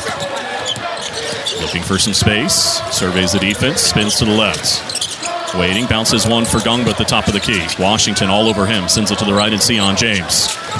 Now James skips it up top for Gungba. Faces up. 10 to shoot. Nice cut for Proctor, and he lays it in off the right window. Got away from Powell. Tyrese has 4. The Blue Devils back in front 8-7. Wow, that almost looked like Kahn and Kaman working the 2-man game that time for the Blue Devils. Just missing the dunk. 14-15 to play in the half. Here's Davis. Back up top, Trimble. Into the post. Washington wide open. A rare breakdown defensively, and he dunks it home for North Carolina. They lead 9-8. Already 6 lead changes between these two, just 6 minutes in. Sion James being defended by Withers. Looking inside for Gungba, not there. Hands it off for Knipple on the right. Thought about a deep 3. Resettles at the top of the key for Gungba. Wreck to Knipple with Washington defending him. 10 to shoot. Kahn on the drive. Into the paint. Slapped that by Withers. They say cleanly. And here come the Tar Heels left to right. It's R.J. Davis. A pull-up from 17 on the right. It's short. Evans the rebound. See if Duke pushes the pace. Here comes James right to left. Trailing by 1. Up top, it's Proctor. Off of the screen, whipped it to the left. Knipple, a ball fake and a drive on Davis. Got inside, kicks to the right. Deflected by Trimble, came to Evans. Back for Kahn on the right. Plenty of time, 15 to shoot. James looking for Gungba inside, doing battle with Washington. Instead, Sion will drive. Got by Withers, off the window and in.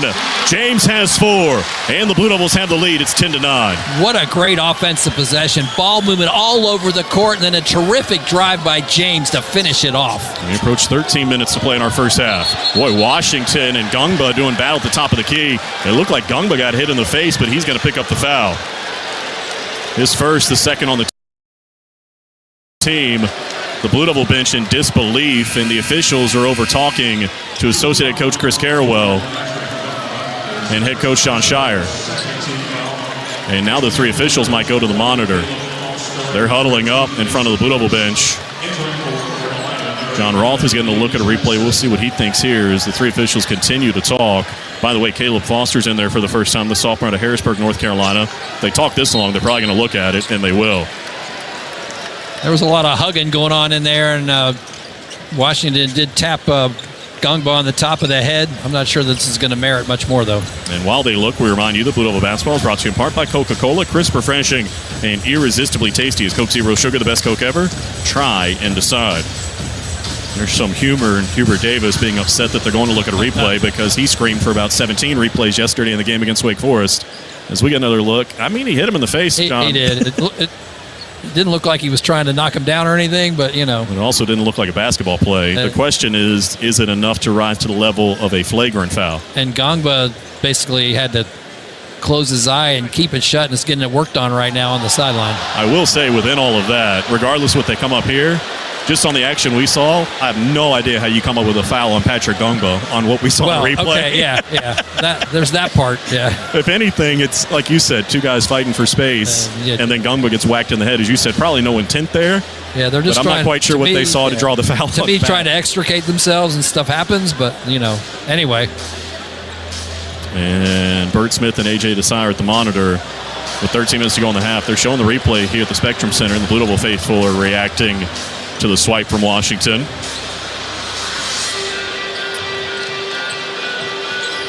It has been possession by possession, almost literally. The Blue Devils lead 10-9, 7 lead changes. Kind of crazy with only 19 combined points scored. The Blue Devils have hit 3 of their first 8 from the field and have hit 4 or 5 free throws. The Tar Heels 4 of 10 from the field. Both teams have yet to hit a 3. And Gongba did react naturally to being hit in the eye. He kind of recoiled after that happened. It wasn't like he was trying to act and draw a call. He got hit in the eye and immediately fell back out of that play. So they brought in the third official, Lee Cassell, for a word, and now the 3 officials will talk at midcourt. I do wonder, we'll figure out the terminology. If they do call something additional, my guess is it'll be a contact technical because it came after play ended, after they called the foul on Gongba. But we'll see what they come up with. They're huddled up at midcourt. Normally they don't talk this long if they're not going to call something. I've been wrong so many times. We'll see. We'll obviously get the official word from the microphone courtside. Unless one's talking the other two out of something, but yeah. And now they're looking at the Blue Devil bench, I think, to find the free throw shooter, but we'll see. Here is Bert Smith at the scores table, so they've come up with something. And A.J. Desai is talking to Hubert Davis. Lee Cassell is over talking to television. And at some point, they'll bring the rest of us into the loop. But I think it's going to be a dead ball contact technical. We'll see. After review of the previous play, we have a common foul on number 21, White from Duke. And then it's followed by a dead ball contact technical foul on number 13 from North Carolina. We will shoot 2 free throws, and Duke will take the ball out on the end line.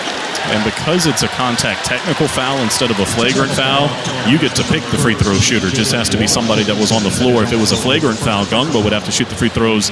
And the head coach of the Blue Devils, John Shires, opted for Tyrese Proctor to shoot these 2 free throws. And the first one for the junior out of Sydney, Australia is good. Shows you what he thinks of Tyrese's leadership, because he does have the top free throw shooter in the ACC on the team, and that's Con Knippel. Yeah, Tyrese is probably like 4th or 5th on the team in free throw shooting, actual percentage, but right now, when you're looking for a leader, you go to Tyrese. Head coach knows what he's doing. He knocked down a pair, and the Blue Devil lead is 3. 12-9, 7 minutes in, and because of the contact technical, the Blue Devils will also get possession of the basketball. Let's reset the 5 on the floor. It's Caleb Foster, Tyrese Proctor, Con Knippel. For the first time, Mason Gillis, a graduate student out of Newcastle, Indiana. Of course, the grad transfer from Purdue, and Gongba's still out there. Top of the key, he swings it through on Washington. Got to be careful. Foster up top for Gillis. Inside it goes Knippel. Posting up, Davis steps through, knocked out of his hands. They fight for it. Still loose. Davis out of there with it. Across midcourt along the left sideline. Sends it up top for Ian Jackson to the right, Powell. A ball fake, he'll drive. Got inside, back up top, Jackson. He'll take a 3 over Gillis. Too strong. The long rebound chased down by Tyrese Proctor. Across midcourt. Leading by 3. Up top, Foster. Waiting. Defended by Jackson. Surveys the defense. Drifts to the right. Just holding on to it. Trying to drive Jackson. Leaves it for Knippel. Con lobs it. Nice catch by Gongba. Off the window. That's a goaltend.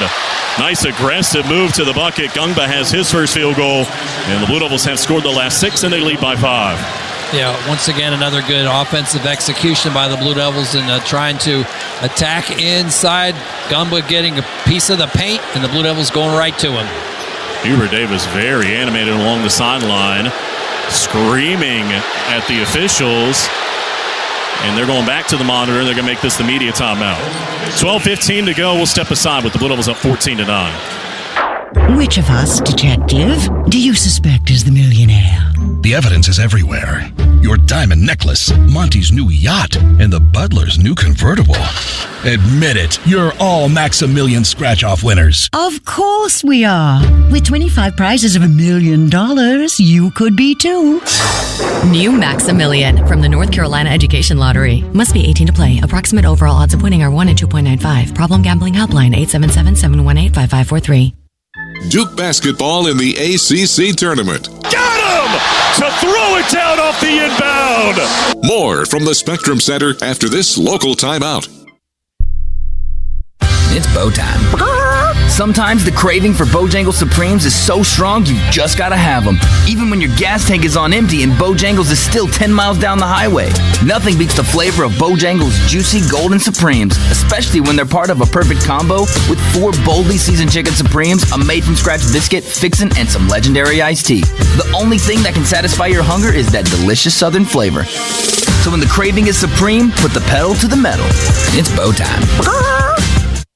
This is Coke Zero Sugar. Could I be the best Coke ever? Try and taste with your ears. Hear those bubbles?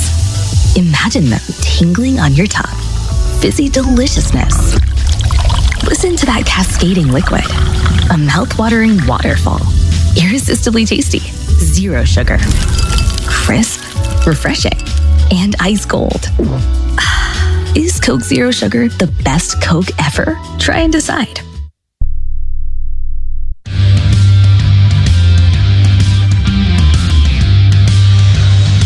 Back here in Charlotte, the Blue Devils lead at 14-9, 12:15 playing our first half. And be sure to catch Duke All Access with head coach Sean Shire Sundays at noon on ABC 11. And don't forget the ABC 11 mobile app is your ticket to Duke basketball highlights and the latest from the First Alert forecast. Just tap the app and make it your own from ABC 11 Eyewitness News. So the officials went to the monitor to look at that play. I think where Gungbo was swinging through on Washington at the top of the key. We'll see if they call anything here. We're probably going to wait for the television audience to rejoin us before they announce anything in the arena, but the way they're talking to everybody and talking to the North Carolina bench, John Roth, and with the temperature of this one here in the early going, we haven't seen a clean look if he actually clipped Washington or not, but my guess is if he touched Washington at all, they're going to call it an F1. Yeah, I think you're absolutely right about that. I think they're telling Hubert Davis what they're thinking about right now. Now, by his reaction, maybe they're not going to call it.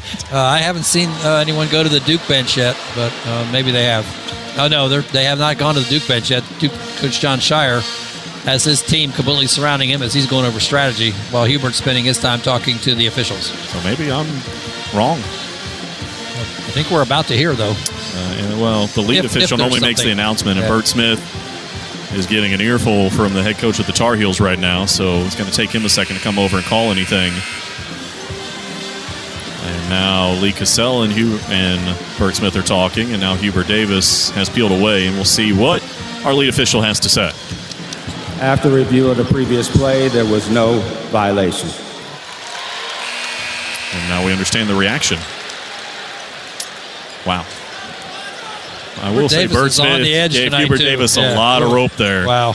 Yeah. Jalen Washington does have some cotton up his right nostril.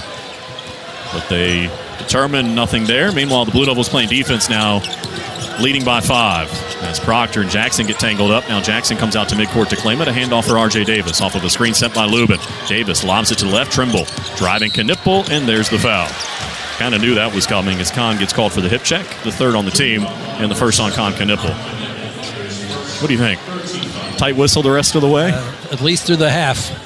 11:59 to go. But both these teams they want to play tough and physical, and that's certainly going to be a part of the game now.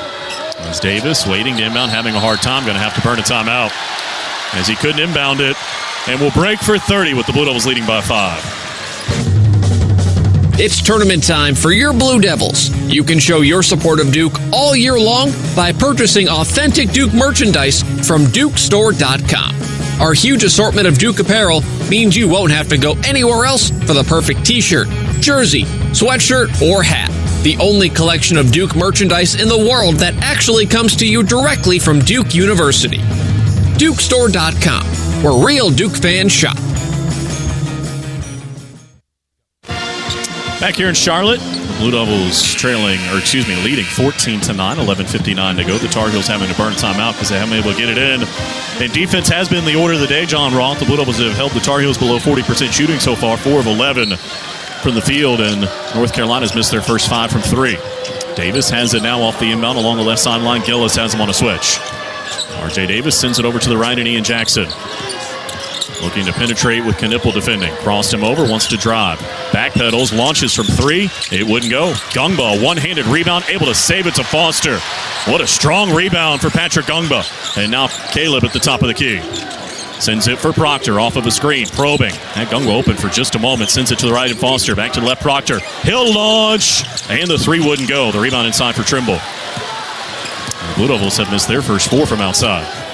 11:22 to play in the half. Duke up by 5, 14-9. Trimble into the paint. Can't shoot over Gungba. Whips it out to the left, and Jackson wants to drive Caleb. Got to the baseline. Tough scoop. Left it short. Caleb the rebound. Another nice contest by Gungba inside. He's had a strong start here in the semifinals. Caleb a crossover. Got to step on Jackson to the baseline. Gets inside. Kicks up top. Gillis. He'll drive Trimble all the way to the rack. Took the contact. They say it was clean and got the shot blocked. Here comes Powell across midcourt. A crossover deflected by Proctor. He got it back. Oh, blocked by Gungba. They're going to say goaltending, and they'll review it at the next time out. Gungba running the floor, caught up to the fast break action and slapped the ball away, but was it a legal slap? Reinforcements coming as Powell for the moment going to get credit with the basket. Ooh, I don't know. What do you think, John Roth? I think he hit it before it hit the backboard. Let's check one more time. He hit it into the backboard. So they'll review it. For the moment, the Blue Devils lead by 3, 14-11, 10:50 to go in the half. Here's Foster at the top of the key. Drives to the left. Spins back to the right. On Powell, into the paint. Kicks to the right. James up top, Gillis now. Half the shot clock still to work with. Mason for Knipple. Bodied up by Trimble, and a foul is called on the drive. And for Trimble, that'll be his first. And the 5th on the Tar Heels. Duke has been whistled for 3 so far. So Gungba having quite an impact on this contest, coming off the bench for Kaman Malawach. I mean, he's had a field goal, a rebound, an assist, and we think he might have just had a nice block. Meanwhile, Khan up top, room to shoot, probing into a double team, able to save it for Gillis. Nearly lost it. Over to the right it goes, and Caleb Foster. Foster jab step with Jackson defending. Crossed him over. Spinning to the baseline. Got inside, off the window. No, he got his own rebound underneath the hoop, and they say he came from out of bounds. I'd like another peek at that. With 10:20 to play in the half. North Carolina back in possession, trailing by 3. And it'll be R.J. Davis across midcourt. Greeted by Caleb Foster. A bounce pass to the left, finds Powell. Looking inside, not there. Up top for Lubin. Malawach there defensively. Lubin fed it into the pocket for Powell, and he dunks this one down. So Powell brings the Tar Heels back within 1. It's 14-13 as we hit the midway point of the opening half. Tar Heels have had a nice couple of slices into the lane for easy finishes so far. Knipple sends it up top for Gillis. Back to the left, Kahn. He'll take a 3 over Davis and hit it. What a quick trigger for Kahn Knipple. His first field goal is the Blue Devils' first 3, and they're back up by 4, 17-13. Now 1,258 consecutive games with a made 3-pointer. A bounce pass to the left, Jackson for the Tar Heels. Along the sideline, sends it back for Davis, deflected by Foster. A race to the basketball. He's got it, goes up, and scores! Caleb Foster, defense to offense, and the lead grows to 6. Had a huge play just like that last week where he dove and tipped the ball, and the Blue Devils turned it into a fast break. A big catalyst play in the second half. Trimble at the other end, into the paint, nearly knocked loose by Foster. Goes on Malawach, put it up, counted in a foul. As Kaman picks up his first, and Trimble headed to the line. Caleb Foster, though, can inject some energy into his entire team with defense like that. When he not only tips the ball away, but the way he goes head-to-head on the ball, it just makes it difficult for North Carolina to run their offense. And Trimble at 82%, 11th in the league, will shoot a free throw, looking for his 3rd point.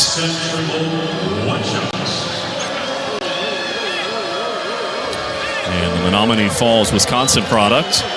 Sends it on the way. Missed it short. The rebound for Sion James. So the lead still 4, 19-15 as we approach 9 minutes to play in the half. The graduate student out of Sugar Hill, Georgia. The transfer from Tulane in possession. Bounces it to the right. Nearly stolen by Trimble. It's out of bounds. And the Blue Devils will keep it. Duke has made 6 shots. They've assisted on half of them. 3 assists so far. Knipple's got 1. Gillis has 1. And Gungba has 1. And they've turned it over 3 times as well. The Tar Heels with 4 assists and 3 turnovers. These are 2 teams that don't turn it over a whole lot. The Blue Devils lead the ACC fewer than 10 per game. And the Tar Heels just over 10. James on the right, trying to turn the corner on Cadeau. Crosses over back to the left. Backpedals, reloads with 9 to shoot. Waiting. Surveys the defense. 6 and 5 for Malawach. Back to James on the left, 4 to shoot. Step back 3. Rattled around and went down. Sion James already with 7. And the lead is 7, 22 to 15. 8.5 minutes to play until the break. Lubin up top. Looking for a handoff, gives it to Trimble, back to the right, drives inside, whips to the left, stolen by Foster. 2-on-1 the other way, knocked out of his hands, came back to him. Caleb waits for Gillis on the right, he'll launch! No, the rebound fought for, Malawach has it, back up and in! A 9-point lead! Comon's first field goal, 24-15, 8:05 to go in the half. And you called it. He fought for that rebound. He fought for that possession. He fought for that basket. Cadeau to the right and Davis. Duke has made 4 of their last 5. Davis up top. Can't hit a 3. Malawach couldn't get the rebound. Lubin able to score inside. As Van Allen Lubin has 6, and it's 24-17 with 7:45 to go until the break. James to the left. Spins back to the middle. Feeds it to Caleb Foster, too tall, but Caleb able to chase it down on the right sideline. Wants to drive Cadeau, bodied up. Drives him into the paint anyway. Scoops to the left. Knippel's open. And he hits a 3. What a find from Foster. And for the first time tonight, a double-digit lead. And Caleb Foster has lifted this team after coming in off the bench. 27-17. We approach 7 minutes to play in the half. Cadeau to the baseline. In on Gillis. No! They fight for the rebound. Lubin has it. Back up in a foul. And he'll shoot 2 when we come back. We'll see who they tag it on. The officials are talking about it significant because if it's Malawach, that's 2. Instead, it's Gillis, and that's his first. Timeout on the floor, 7:10 to play until the break. Duke by 10, 27-17.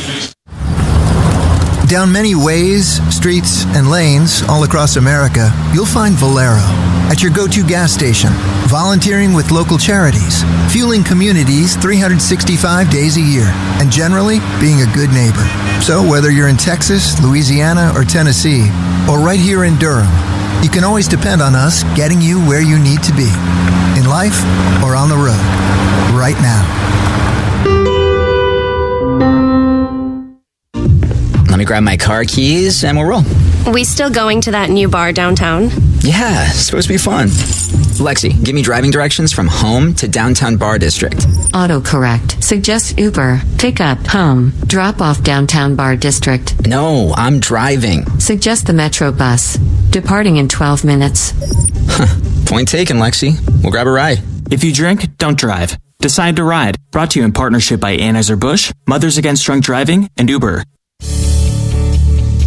Hey Duke fans, want to enhance your game day experience? Poetry Finance, official digital banking partner of Duke Athletics, is here to help. With Poetry, managing your finances is a breeze. Just download the Poetry app to discover how Poetry Finance can help you. Poetry Finance, write your own future. Start now. Financial tools for everyone. Let us help you get started at poetryfinance.com. That's poetryfinance.com.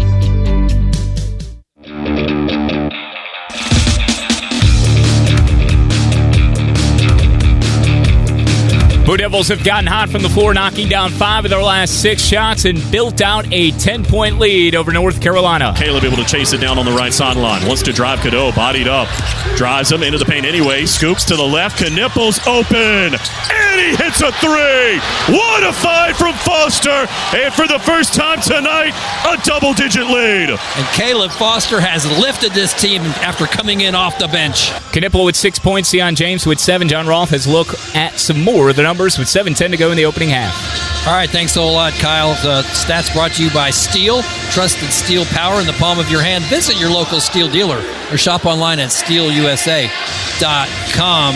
Sion James actually leads the Blue Devils in scoring thus far with 7 points on a 3, a 2, and a couple of free throws, but Knippel and Proctor have 6 apiece. Overall, Duke shot an even 50% from the floor at 9 out of 18, and they've knocked in 3 threes so far. North Carolina has done a good job getting points in the paint. They've got 16 points in the paint. In fact, all 8 of their made field goals have been in the paint. They are 0 for 7 from three-point range. Rebounds pretty even, 11 to 10 in Duke's favor. Turnovers pretty even, 3 to 4 in Duke's favor. The Blue Devils, though, holding a 10-point lead right now with a nice spurt here over the last couple of moments as they've hit 5 of their last 6 shots to go up 27-17. And one of those stats you mentioned, we thought the Blue Devils would have to do it with defense here tonight. They have the second-best three-point defense in the ACC. 31.3% is what they're giving up. The Tar Heels are 0 for 7 from 3. Notable because they've been averaging better than 10 per game over their last 9.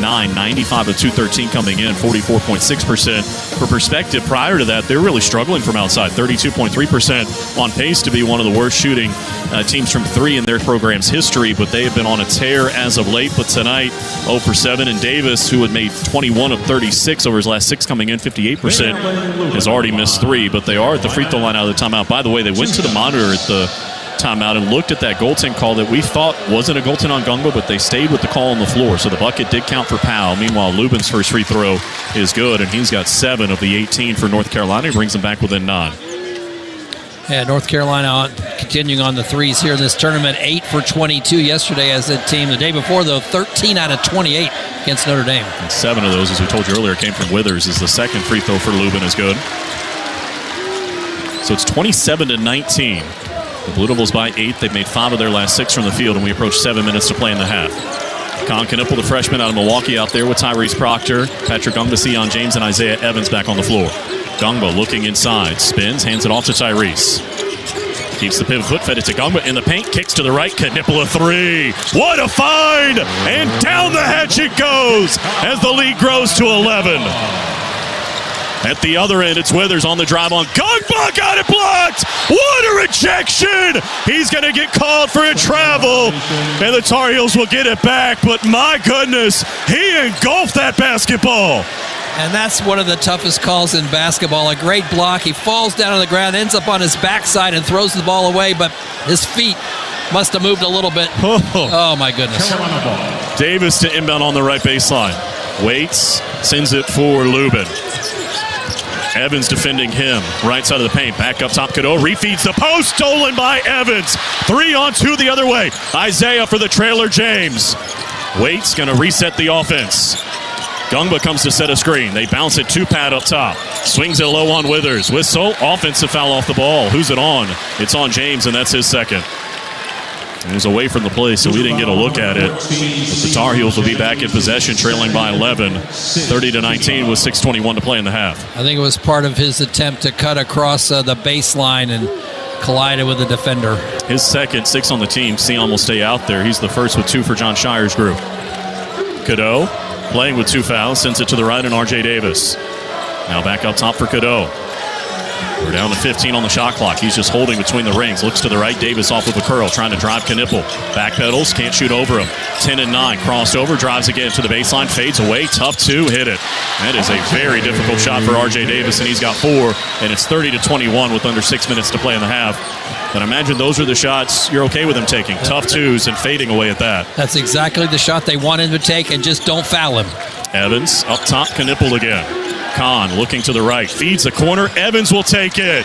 Oh, it wouldn't go. Gungba got a hand on the rebound, saved it to James. Up top, Proctor, back for James. The 3, too strong. The rebound for Withers. Great ball movement, though. So Duke by 9, 30-21 with 5:23 to go in the half. Cadeau weaving into the paint on Gungba, fed it back inside, deflected by James, out of bounds, last touch by the Blue Devils. And the Tar Heels will keep it as Powell comes back into the ball game. Only the Blue Devils officially with 5 assists. It feels like it's higher than that at the moment. They've had some exchanges with just excellent ball movement, moving the defense all over the half court. Gungba's got 2 of those. 15 assists for him on the year now. Davis looking to get it in. Bounces it. In the corner, Davis in front of James. Backpedals out near midcourt. Holds at the center circle. James staring him down. Davis off of the screen set by Lubin. Swings back to the right man. Lubin's moving. Davis got inside. Fed Cadeau on the left for 3, and he hit it. So Elliot Cadeau from 3. He's not a great three-point shooter at 30%, but he brings the Tar Heels back within 6. Their first 3 after missing their first 7 from beyond the arc. 30-24. 4:50 to play in the half.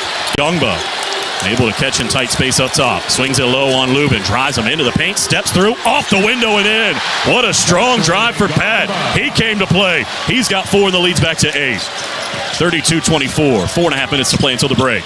Cadeau to the right. Powell lost it. Somehow it came to Davis along the sideline. A fortunate hop for the Tar Heels. Davis defended by Evans. Blue Devils warming to the challenge. You can see it out there. Davis bobbled it, nearly lost it, got it back, fed it into space. Lubin, awkward looking threes, an air ball out of bounds. Got a double clutch. It never got above the rim. I don't know that he wanted to do that, but boy, very awkward looking. As the Blue Devils see reinforcements come off the bench. Let's set the foul on the floor. Caleb Foster, Tyrese Proctor, the freshman out of Fayetteville, Isaiah Evans, Mason Gillis, and Kaman Malawach, the freshman out of Rumbek, South Sudan. This may be Khan's first trip to the sideline. Caleb drives to the right on Cadeau. Got him to the baseline, steps through, kicks to the corner.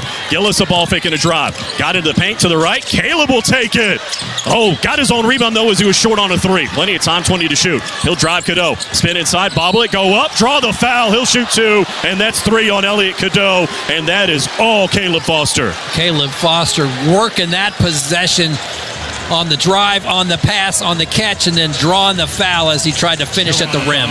Timeout on the floor. 3:56 to play until the break. The Blue Devils lead at 32-24. Hey Blue Devil fans, it's game day, and Harris Teeter knows your party is just as important as the game. With mouth-watering wings, delicious dips, pre-ordered party platters to please any crowd, and not to mention the best pizzas, ribs, and ready-to-grill pub burgers in town.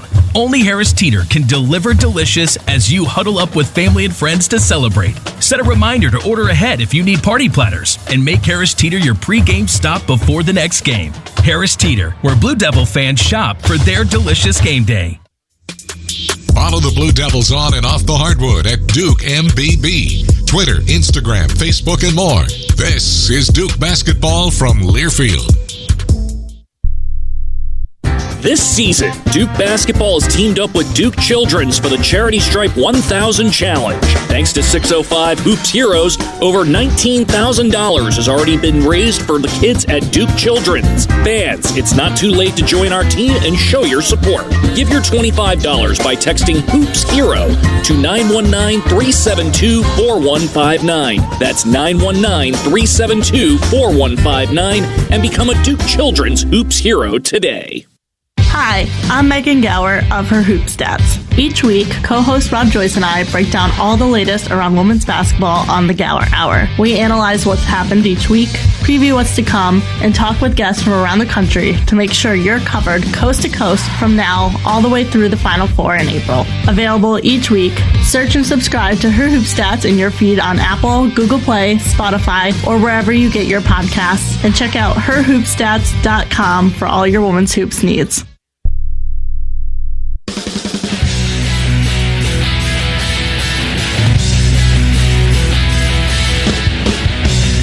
32-24 now is our score. The Blue Devils lead the Tar Heels in this ACC Semifinal bout. 3:56 remaining, and Patrick Gumba, what a huge lift he's provided the Blue Devils off the bench. Gumba able to catch in tight space up top. Swings it low on Lubin. Drives him into the paint. Steps through. Off the window and in.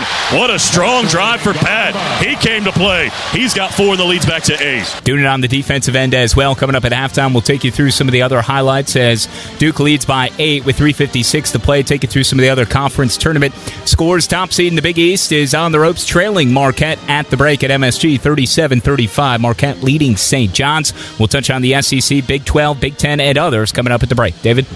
All right, Kyle, thank you very much. 3:56, as you said, to play here in the first half. The Blue Devils going to the line, leading by 8. And Duke Basketball is brought to you in part by Poetry Finance. Write your own future with Poetry. Poetry Finance, official online banking partner of Duke Athletics. And it'll be Caleb Foster at the line shooting 2. He's only taken 30 free throws all year, made 19 of them. He has his imprints all over this one. 2 points, 3 rebounds, and assists. John Roth, I know he's got a steal mixed in there as well. Just double check, but his imprints all over the place. The defense he's been able to play, the speed that he plays with, and now he's getting free throws as well. Yeah, 2 steals. Short. Yeah, he's got 2 steals. Yeah, the one that they threw right to him, and the one that he picked off and turned into a fast break. Blue Devils have 4 as a team. And they're doing what they did to the Tar Heels in the first two meetings. North Carolina enters the night just shy of 13 fast break points a game. That's 44th in the country. But in the first meeting, they only had 10. Last weekend, they only had 7. And right now, they've only got 2. And that's obviously a point of emphasis for Duke. Transition defense, get back quickly, and don't allow them to score on their fast breaks. And it's been a point that's been well taken by this Duke team so far when they've played North Carolina this year. Foster good at the line on his first free throw. One more to come. Builds the lead back to 10. 3:56 to play until the break. 34-24 our score. It's Foster, Malowacz, Gillis, Proctor, and Evans, the 5 on the floor in white for head coach Jon Scheyer. Nearly a theft up top by Gillis. Ricocheted out of bounds as they nearly had their fifth steal of the ball game. I was about to say Davis, Lubin, Powell, Trimble, and Withers, the 5 on the floor for the Tar Heels. But Gillis doing a great job of getting a deflection and making North Carolina restart. Davis along the right sideline, contested by Caleb Foster. Waiting, gets it in for Trimble. Underhand scoop back to Davis. Off of a screen set by Lubin. Probing, back pedal, sends it to the right and Trimble. Shot clock's down to 13. Trimble with Proctor defending. Comes off of a screen set by Lubin. Proctor fought over the top of it. 7-6. Trimble on the drive. On Tyrese. Tough fadeaway. Wouldn't go. The rebound tap. Gillis has it, and he's fouled by Withers. How about that defense for Tyrese Proctor? Excellent defense, and then also good board work for the Blue Devils, ending a possession with a rebound. 7th team foul. Will walk to the other end for a 1-1. Meanwhile, Lubin is still down after the play. And as they take a peek at him, we remind you the Blue Devil basketball is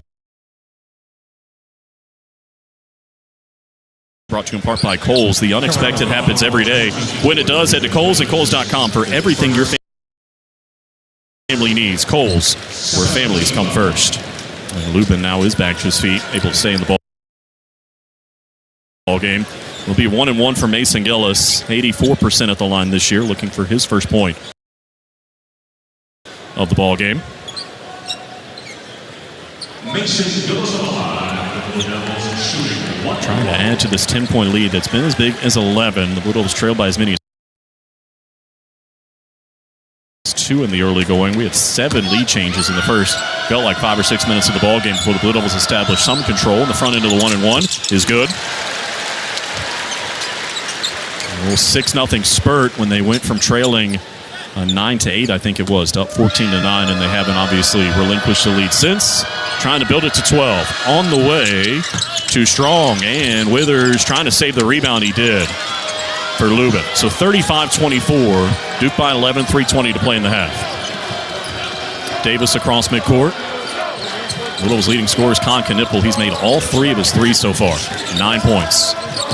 He's on the bench right now, though, as Davis has it up top. Further to the left, Powell, a clean look from 3. Short, and the rebound for Tyrese Proctor. Wants to run, racing across midcourt to the left. Gillis sets the feet. And he couldn't hit a 3. Malowacz tapped the rebound out. Proctor has it a fresh 20. Under 3 minutes to play in the half. Leading by 11. Nice tap out by Kamon. Foster wants to drive. Got to step on Davis. A little head fake into the paint. Back outside Gillis. Plenty of time, 10 to shoot. Drifts to the left. Gave it to Malowacz. On the attack. Off the window. Counted it a foul. What a shifty movement, too, by Malowacz when he got inside and saw the defense coming at him, able to change hands with the ball, doing an excellent job of drawing the foul and finishing the shot. A big boy finish. The second foul on Withers, and Kamon looking for his 5th point at the charity stripe. The Blue Devils have scored the last 7 and looking for more. And Cooper Flagg fired up on the bench. See if Kamon can pay it off. The right-handed free throw shooter, too strong. And Jackson has the rebound. So 37-24, 13-point cushion with 2.5 minutes to play until the break. Davis across midcourt. Looks to the left. There's Jackson right back for R.J. Davis. Looking for the return on the right. It's not there because Foster chased Jackson all the way over there. Davis looks like he wants to get rid of it. Now puts it on the deck. Trying to drive Isaiah Evans. Grabbed him. And Isaiah's going to get called for the foul. And that'll be his first. It certainly looked like he grabbed Isaiah's arm. And the graduate student is going to be rewarded with free throws 1-1. And Chris Carroll immediately popped up off the bench. Not to complain about the officiating, to grab Isaiah before he picked up a technical. Because Isaiah agreed with what you just said. He thought that he got hooked and his elbow got caught, and he made a gesture to indicate that, but Chris Carroll, like, back off, we got this. So it's Con Knipple returns, and Mason Gillis will head out. And now R.J. Davis shooting a 1-and-1. We told you he's a very good free throw shooter at 83%, second in the league, 21st in the country. And the front end is no good. Malowacz the rebound. Kaman's already got 5 rebounds in this one. They approach 2 minutes to play in the half, a chance to add to a 13-point lead. Kaman comes to set a screen. Caleb comes off of it, probing to the left, into the paint, spins to the middle, kicks to the right. Proctor can't hit a 3. Malowacz a rebound, goes back up and scores. Kaman taking over, and the lead grows to 15. Carolina just has no answer for the Blue Devil inside game so far tonight. 39-24, under 2 minutes to play in the half. Powell on the left. Looking to drive. Evans can't get by. Tries to back him down. Tough two. Missed it. The rebound for Knipple. They've scored the last 9. Kahn across midcourt.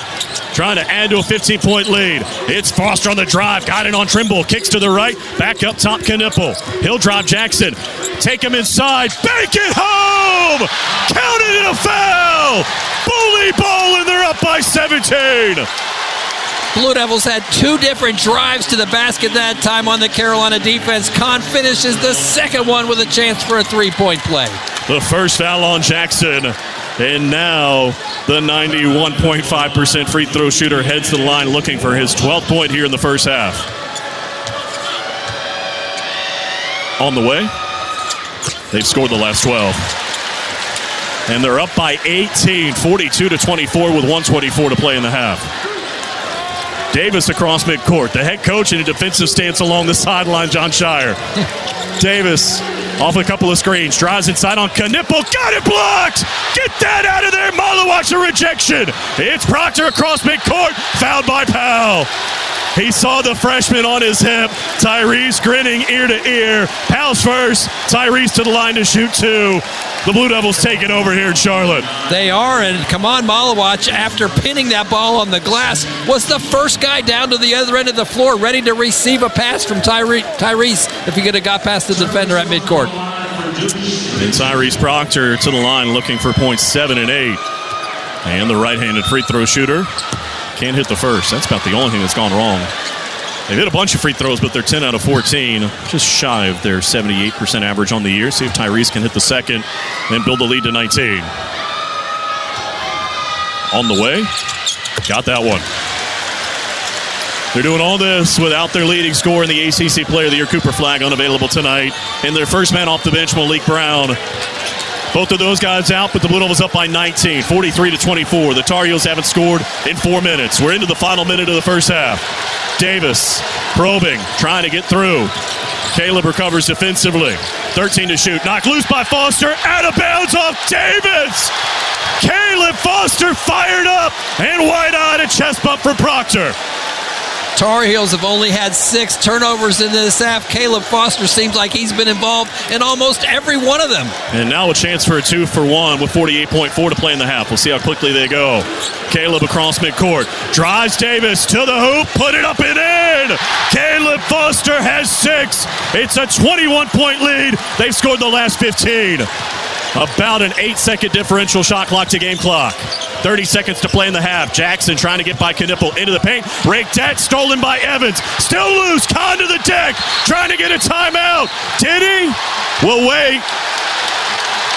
Did they get a tie-up or a timeout? A tie-up. The alternating possession will keep it with the Tar Heels.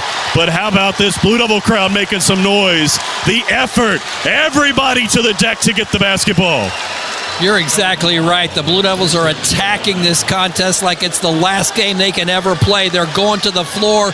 They're getting their hands in passing lanes. They're going after the boards, doing it all. All the dirty work taking place on the Blue Devil end tonight. Because it's a tie-up, they reset the shot clock to 20, so now only a 4-second differential shot clock to game clock. Davis holding out near midcourt. Foster in the stance, staring him down. Drifts to the right. Shovels it off for Jackson on the baseline, a 15-footer. Won't go. An air ball, in fact. Plenty of time. 10 seconds to play in the half. Here's Knipple across midcourt.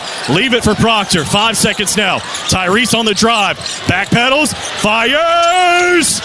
Around and out. And we arrive at halftime with the Blue Devils up by 21. That might have blown the roof off this place. But as it is, a 15-0 run to send it to the locker room. John Roth and the Tar Heels didn't score over the final 4:51 of the first half. We were talking during the break, the under 4 timeout, that a week ago, Carolina got back into the game late. The Blue Devils really pushed it out here tonight. Yeah, they certainly did. North Carolina made it a 1-point game last week during the last couple of moments of the half, but the Blue Devils on both ends of the floor during the last 4 minutes of this half took complete control. You talk about a team, no Cooper, no Malik. We've seen 8 different guys play here tonight. Every single one of them has scored. Led by Con Knippel, he had 12. And at the break, it's Duke 45, Carolina 24, as we send it to the studio and Kyle. Thanks so much, David. What a first half for the Blue Devils. They lead by 21. Coming up at halftime, we'll check the out-of-town scoreboard, touch on all these other league tournament semifinals in the Big 12 and the Big East quarters. In some of the other power leagues, we'll bring you the highlights, make sense of it all. What a surge. 15 straight points for the Blue Devils. Close up the first half. They lead 45-24 in the Blue Devils Sports Network from Learfield. Which of us, detective, do you suspect is the millionaire? The evidence is everywhere. Your diamond necklace, Monty's new yacht, and the butler's new convertible. Admit it, you're all Maximilian scratch-off winners. Of course we are. With 25 prizes of $1 million, you could be too. New Maximilian from the North Carolina Education Lottery. Must be 18 to play. Approximate overall odds of winning are 1 in 2.95. Problem gambling helpline 877-718-5543. Cut time, cut costs, cut grass. Double your runtime with free extra battery deals on steel tools and cut through your spring cleaning to-do list. Mow, trim, cut, prune. Do it all with Steel Battery. Find your deal at your local Steel dealer or shop online at steelusa.com. Get a free extra battery with select Steel tool set. Set includes battery and charger. Extra batteries up to $160 MSRP value. Offer valid for limited time only at participating dealers while supplies last. You're listening to Duke Basketball on the Blue Devil Sports Network from Learfield. Down many ways, streets, and lanes all across America, you'll find Valero. At your go-to gas station, volunteering with local charities, fueling communities 365 days a year, and generally being a good neighbor. So whether you're in Texas, Louisiana, or Tennessee, or right here in Durham, you can always depend on us getting you where you need to be, in life or on the road, right now. Which schools will take home the prestigious Learfield Directors Cup as the top college athletic programs for the 2024-25 college athletics season? You can follow the standings of your favorite team or alma mater at L Directors Cup on Twitter and online at thedirectorscup.com. Trophies will be awarded in June 2025 to the winning institutions in all college sports divisions. Learfield Directors Cup, the crowning achievement in college athletics.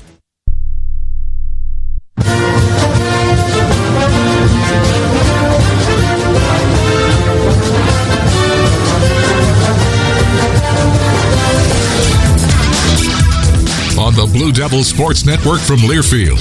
Welcome to the Duke Basketball Halftime Report. Coming up, we'll break down the game's first 20 minutes, update scores from the ACC and the top 25, and preview the second half. Our halftime coverage begins inside the Learfield Network studios. Here's Kyle Schasberger.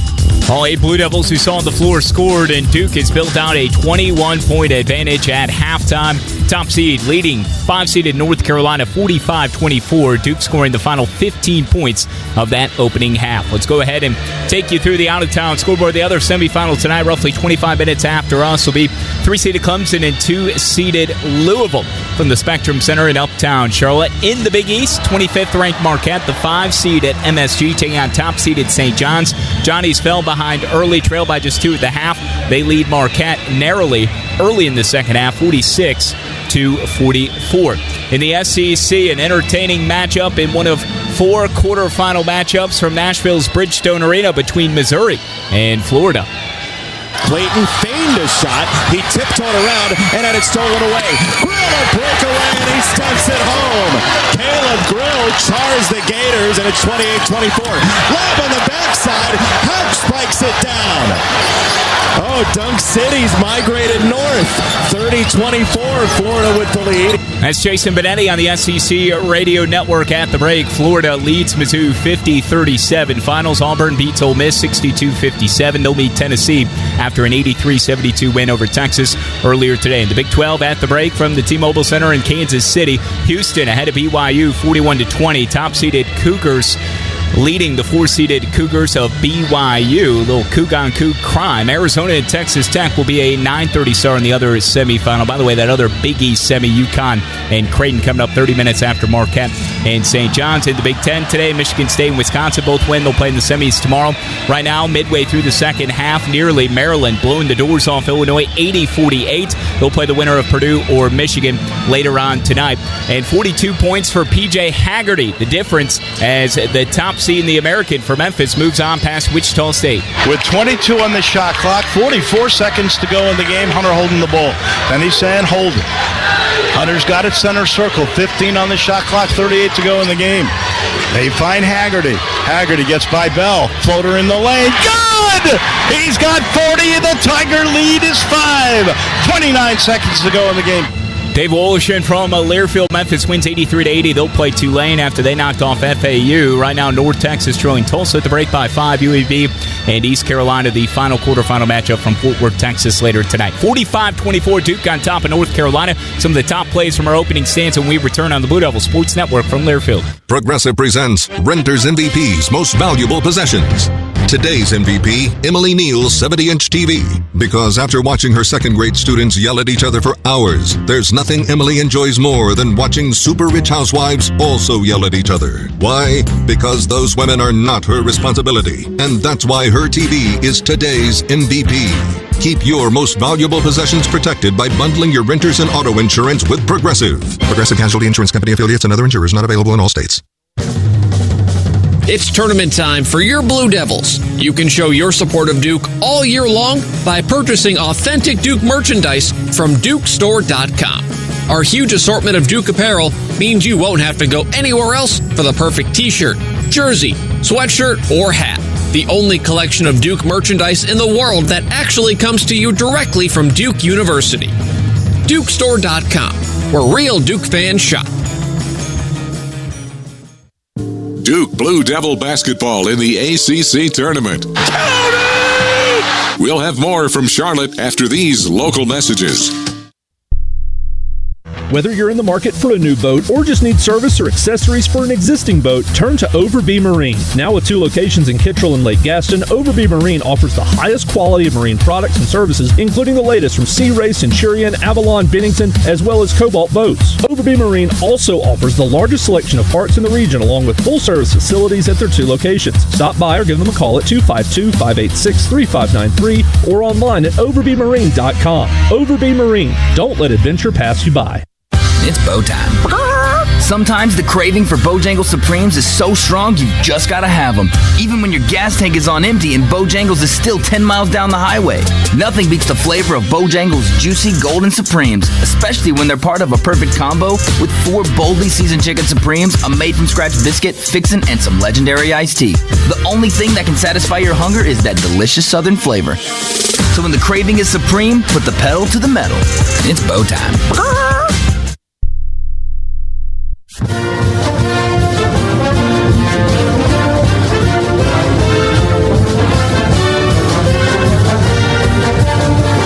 This copyrighted broadcast is an exclusive presentation of Learfield under the broadcasting rights granted by Duke University. Reuse of this presentation is prohibited without the expressed written consent of Duke University and Learfield. Announcers are provided by Learfield and approved by Duke University. Duke leads by 21 over North Carolina in ACC Semifinal action from uptown Charlotte. 1/2 in the books. Kyle Jasper with you inside Studio 21. Let's pause 10 seconds to allow stations to identify themselves. You're listening to Blue Devil Basketball from Learfield.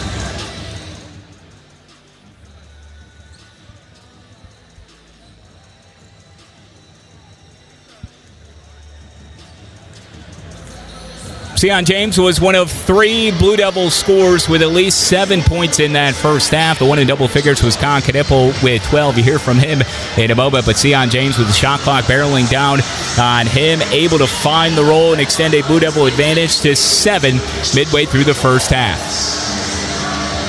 Caleb across midcourt, drives Davis to the hoop, put it up and in! Caleb Foster has 6. It's a 21-point lead. They've scored the last 15. And that was Caleb Foster after the Sion James three-pointer that rattled home for 22-15. Caleb Foster helping to grow that lead to 21 there at the end of the first half. It was a play that featured so many different highlights, both on the offensive and defensive end of the floor. Caleb Foster coming up big off the bench. He had 6 points, but Con Knipple, as mentioned, with 12 points, including an and-one finish near the end of the opening stanza. Trying to add to a 15-point lead. It's Foster on the drive. Got it on Trimble. Kicks to the right. Back up top, Knipple. He'll drive Jackson. Take him inside. Bank it home! Counted in a foul! Bully ball, and they're up by 17. Blue Devils had 2 different drives to the basket that time on the Carolina defense. Con finishes the second one with a chance for a 3-point play. And John Roth will take you through some of the numbers as Duke leads 45-24. That's when we return to Uptown in a moment on the Blue Devil Sports Network from Learfield. Let me grab my car keys and we'll roll. We still going to that new bar downtown? Yeah, it's supposed to be fun. Lexi, give me driving directions from home to downtown Bar District. Autocorrect. Suggest Uber. Pick up. Home. Drop off downtown Bar District. No, I'm driving. Suggest the Metro bus. Departing in 12 minutes. Point taken, Lexi. We'll grab a ride. If you drink, don't drive. Decide to ride. Brought to you in partnership by Anheuser-Busch, Mothers Against Drunk Driving, and Uber. You're listening to Duke Basketball in the ACC Tournament. Back to Charlotte in 60 seconds. Think about the last time you moved. Remember how you said you'd never do it alone again? We know moving is tough, but at Two Men and a Truck, we make it easy. No matter the move, big or small, we'll make it a smooth one. We're the movers who care and will prove it with our 96% referral rate and courteous background check movers. We're local and affordable. We can help at a price that won't make you wish you'd done it on your own. When you're ready, give us a call or find us online for a free estimate at twomenandatruck.com. Enjoying the game but not the drink being spilled down your back or the foam finger poking you in the face? Well, head to the concession stand, grab a Lindy's Italian Ice, and take a 6-ounce vacation. A 6-ounce cup of lemon Italian Ice will make you feel like you're swaying in a hammock, and the only thing in your face is a cool, salty breeze. And that ought to have you refreshed. Now get your head back in the game and start belting out blue and white with the youthful exuberance of the freshman behind you. Yes, the same one that keeps spilling his drink down your back. Lindy's Italian Ice. Have an ice day.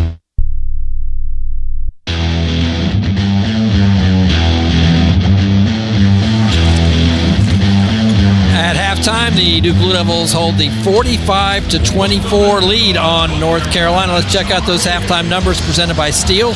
Trusted steel power in the palm of your hand. Visit your local Steel dealer or shop online at steelusa.com.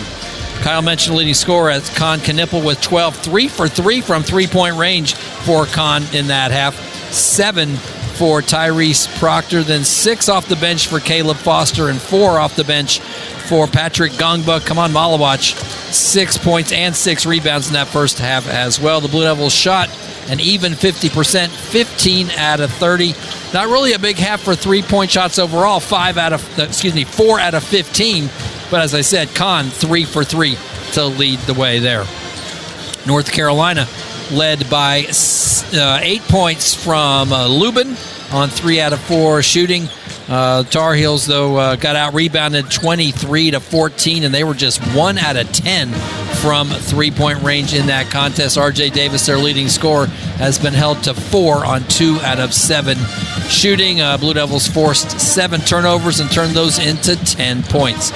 So a strong first half that finishes with a 15-0 Duke run. We'll see what the second half has to offer. You're listening to Duke Basketball from Learfield.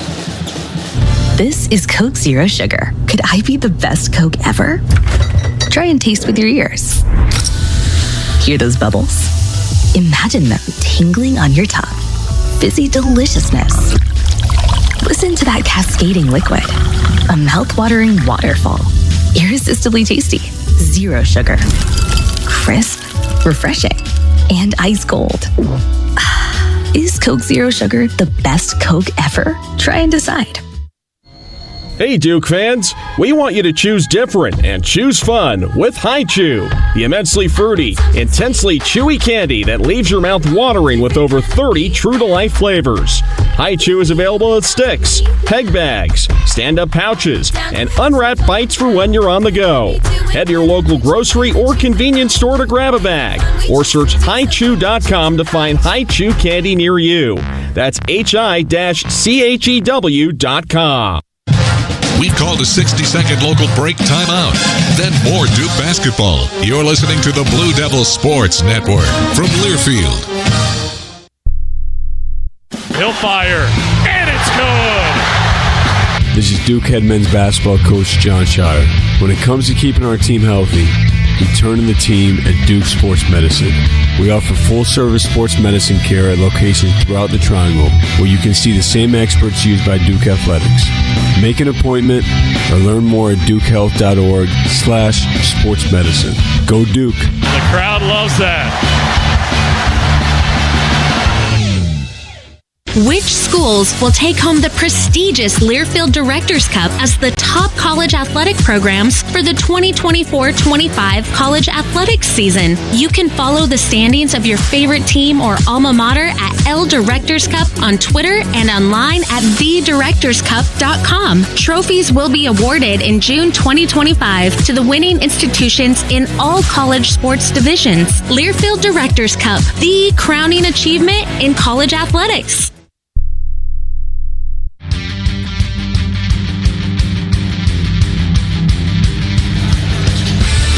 Here in Charlotte, where the Blue Devils have opened up a 21-point lead on North Carolina in the semifinals of the ACC Tournament. 45-24 the score. They scored the final 15 of the first half. John Roth, it has been quite the performance without two of their best players in Cooper Flagg and Malik Brown. No question, the Blue Devils had it going on all cylinders throughout that half. Even though Cooper Flagg is their leading scorer, no problem scoring the ball, even though Malik Brown, one of their best defenders, certainly no problem on the defensive end in that half. Just really tough, gritty, nose to the grindstone defense, getting in passing lanes and battling on every possession to finish those possessions with rebounds, which is the hallmark of a good defense. So they had everything going for them, particularly the last half of that half, and finishing with a 15-0 run, holding North Carolina scoreless for the last 5 minutes of that half. And the Blue Devils will be in possession to start the second half, as we'll watch them go left to right here as we see things behind the team benches at the Spectrum Center. Trying to get to the championship game tomorrow night against either Clemson or Louisville. Sion James on the drive. Got to the baseline on Lubin. Wheels back out up top. Plenty of time, 15 to shoot. Drives the left baseline. Back up top, Proctor now. 12 on the timer. Crossing over on Cadeau.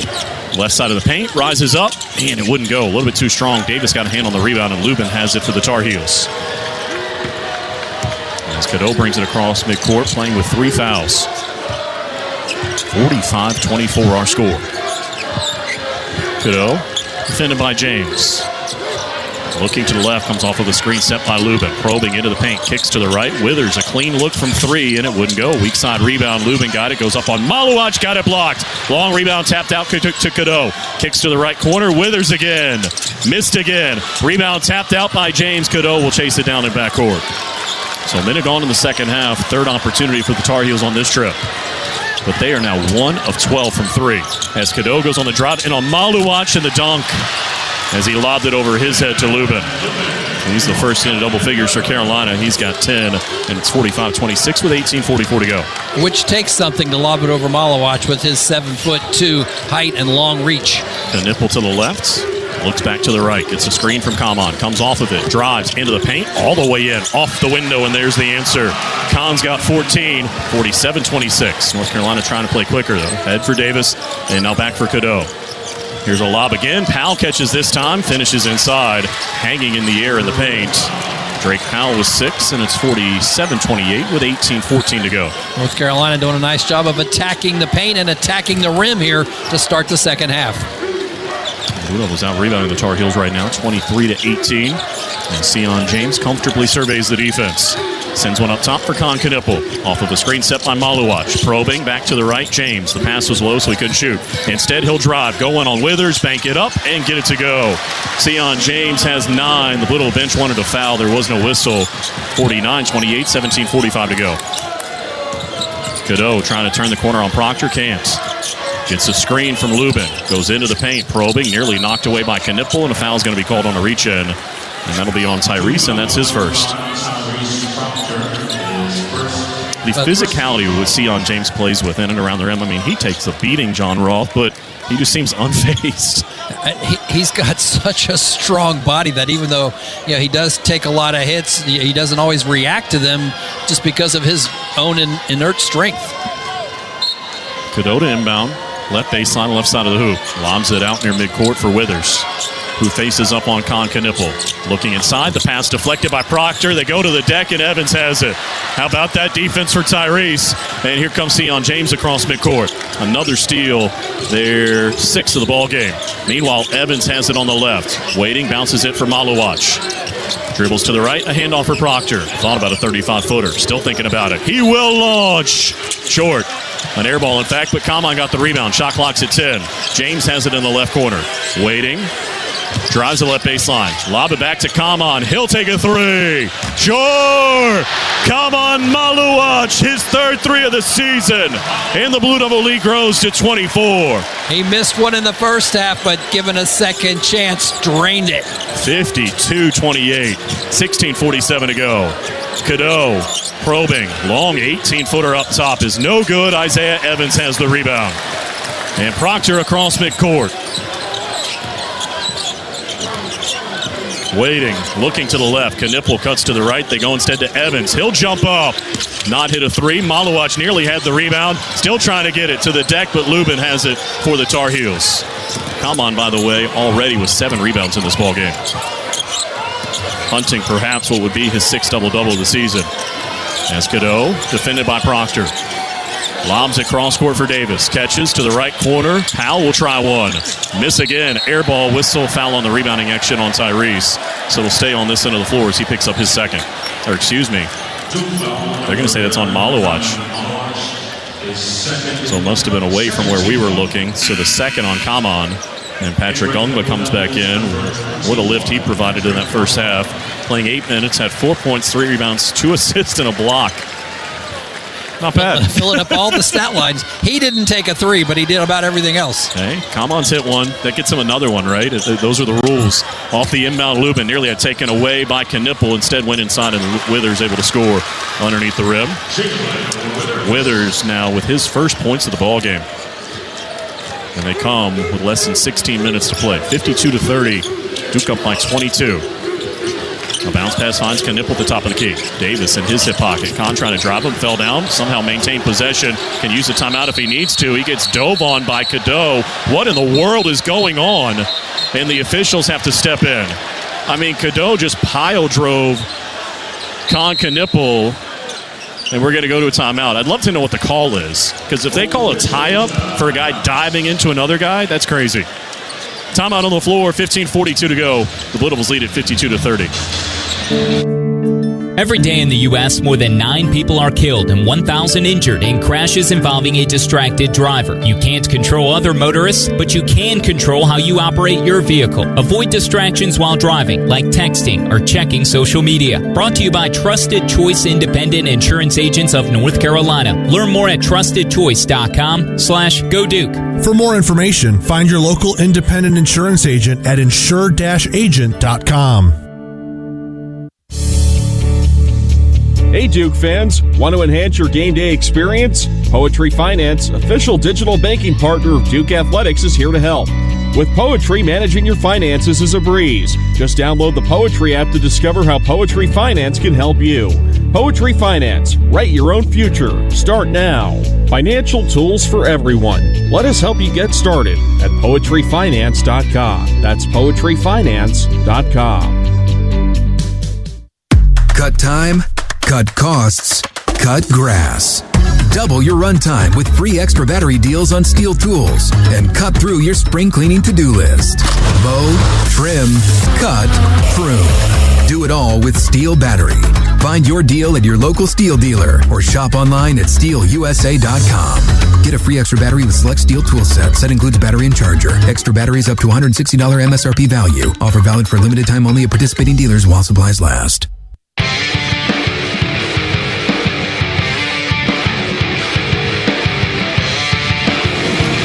Back here in Charlotte, 15:42 to go. The Blue Devils by 22, 52-30 in tonight's game between Duke and Carolina is presented by Duke Stores. Visit shop.duke.edu, where real Duke fans shop.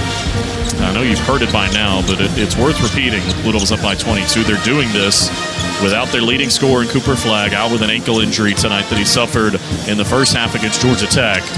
And they're also doing it without Malik Brown, who went out again with a shoulder injury. Both of those guys on the bench. Malik wearing a sling on his left arm. The good news for Cooper, while he's in sweats, nothing extra on that left ankle. And John Roth, I'm going to try to do some quick math. If you think about the fact, when Cooper left, the Blue Devils were down 26-17 in that game against Georgia Tech. Obviously, they came back to win that ball game 78-70. So they outscored them 78 minus 17. See, this is why you don't do this. 61. And Georgia Tech had 26-44 the rest of the way. So they outscored them by 17 from that point on. And they've outscored the Tar Heels tonight 52-30. So since they lost those two guys, they've outscored the opposition 113-74. That works, doesn't it? And I was thinking, as you were saying, they've done this without their leading scorer. They've also done it without their leading rebounder, their leading assist man, leading steal man, and the leading shot blocker. Sorry, Cooper. So, it's selling you short. Not just the points.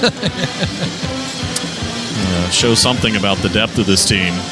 Still a long way to go, 15:42 to go. By the way, as we went to the break, the officials finally did, after they impiled everybody, went with the jump ball call. And you and I were talking about there in the timeout, John Roth, and nothing specific about this specific call, but when you allow guys to dive into piles on other guys, that's not a tie-up in our estimation. That's a foul because that's how you end up with someone getting frustrated when someone just jumps on top of them. We saw that earlier this year. I remember when someone jumped on Kahn in backcourt. As Trimble drives inside, scoops with the left hand, missed it, and a foul is called. Let's see who they tag this one on. I think it's going to be on Gungba. And indeed it will be. That'll be his second. And free throws coming for the Tar Heels. So with far, 15:31 to go. Yeah, so far in this half, North Carolina has made 3 field goals. They've all been right at the rim, so points in the paint is the only thing they've done so far in this half. They've been able to get inside behind the Duke defense 3 times to score. That time, a nice drive that they're going to try to get points from at the line. As Trimble is shooting 2. 82% on the year. Missed the first. And that one barely got to the rim. He's missed his only 2 free throws here tonight. One more to come. By the way, the 24 points the Blue Devils allowed in the first half, a season low for the Tar Heels. Previously, the fewest they'd scored in the first half was in the game in Durham when they only scored 25. The Blue Devils led by 22 that night at halftime, and tonight they led by 21 at the break. On that evening, they led by as many as 32 before they won by 17. Trimble's second free throw missed a pair. And you wonder a little bit if fatigue is setting in for the Tar Heels, their 3rd game in 3 days. Because they are normally a very good free throw shooting team. And it was a hard game yesterday against Wake Forest to get to this point. Knipple works to the left, found a cutter in James. The lob to Gungba, who couldn't finish. Couldn't catch it cleanly, and the Tar Heels out of there with it. Right to left they come. Trimble at the right elbow, out for Cadeau. Going to try another 3 and hit it. Elliot Cadeau, ironically enough, has not been good from 3, but he's hit them against the Blue Devils this year. That's his 2nd of the ball game. Yeah, and only the 2nd for their team. They were 1 out of 13 before that one. He was 3 of 4 combined in the first 2 meetings. As Knipple stepped out of bounds along the right sideline, so a turnover for the Blue Devils as he started the drive.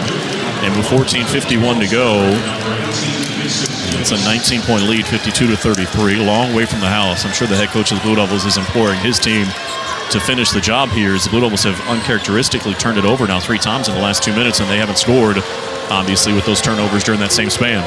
They had some turnover issues in Chapel Hill last week, too, with 10 in the first half. We've got 9 here tonight as Powell goes inside on Gungba, scoops with the left hand, no. Tap follow, yes. I think they're going to give Lubin credit for the bucket. He's got 12, and Carolina's back within 17, 52-35. Caleb Foster across midcourt. The Tar Heels have scored the last 7. Gillis holds it high, looks to the right, and feeds Knipple. Backs out with 15 to shoot. No reason to hurry. Kahn sends it to the left, and Tyrese Proctor off of the screen set by Gungba. Fed it back to him. What a catch. A kick to the right. Foster's three is blocked by Cadeau out of bounds. He'll stay on this end with 6 to shoot. I mean, that was full extension on Gungba just to catch the pass. But then Cadeau recovered for the block shot for the Tar Heels, their third of the ball game. Or second of the ball game, I should say. Foster to inbound, right baseline. Waiting, lobs it up for Knipple. Catches out near midcourt, Trimble defending. 5 and 4. Kahn jumps up, can't hit a three. They fight for the rebound. Washington has it for North Carolina. 6 minutes gone in the second half. Duke by 17. Cadeau on the drive, blocked, fouled. They're going to count it on a goaltend. I think they will. And with 13:54 to go, the foul will be on Proctor. That's his second. I imagine they'll review this to determine how many free throws need to be shot. And Bert Smith will head over. You got to look, John Roth. What do you think? Looked like he hit it before it hit the backboard again. Normally they wait till the next time out, but they're doing it here, obviously, because it determines how many free throws are shot. But the Tar Heels on a bit of a spurt. If this does count, it would be 9 unanswered with perhaps 10. And I wonder if we're going to be in the same scenario we were in the first half where he hit it off the backboard. I think he hit it before it hit the backboard. Or are they going to say it was on the way down when he hit it? Now that's a close one. Yeah. The Blue Devils haven't scored now more than 3 minutes.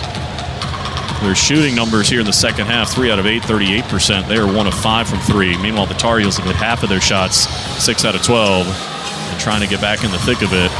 As Proctor picked up the foul, Gungba got the block, and now the officials are looking to see if it was a goaltend. And again, I'll just mention it, not belabor the point. One of the things I don't like about this rule is you have to call it to look at it. And so often when they go to the monitor, John Roth, they come away with staying with what they saw because it's too hard to tell the difference. Yeah. But the rule kind of biases the officials to call it. And So I just we've had don't like that part of the rule. We've had that once already tonight. We'll see how this one plays out in just a second here. Because as you said, it's very hard to tell.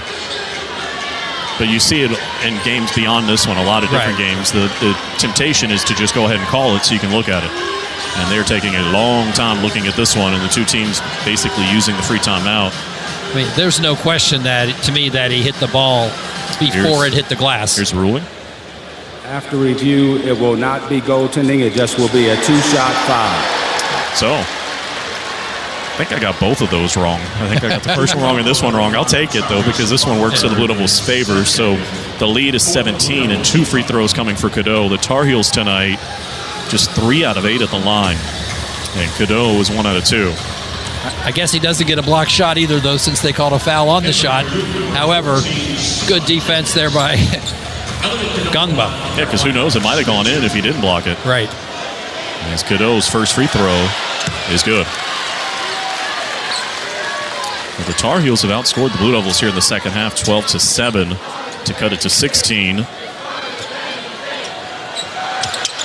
And now 15 as he makes a pair. 52-37, 13:54 to go, and full court pressure coming for Hubert Davis's team. They get it in for Caleb Foster off the bench along the left sideline for James. Now ahead to Knipple. 2-on-1, the lob, and Gungba will throw it down. Defender in no man's land. Do you take the ball or do you take the man on the baseline? And Kahn made a great pass. And Gungba's got 6, and Cadeau just lost it out of bounds. Oh no, they say last touch by the Blue Devils. No way, he just lost it off his hand. And Carolina gets a freebie along the left baseline. Washington lobs it in for Cadeau. Cadeau drives the left baseline. Comes off of the screen, set by Washington. Jumper up at the elbow, short. Long rebound chased down by Gillis. So the lead 17, 54-37 with 13:22 to go. Am I seeing things, John Roth? I thought it just slipped out of his hand. Yeah, I would tend to agree with you on that.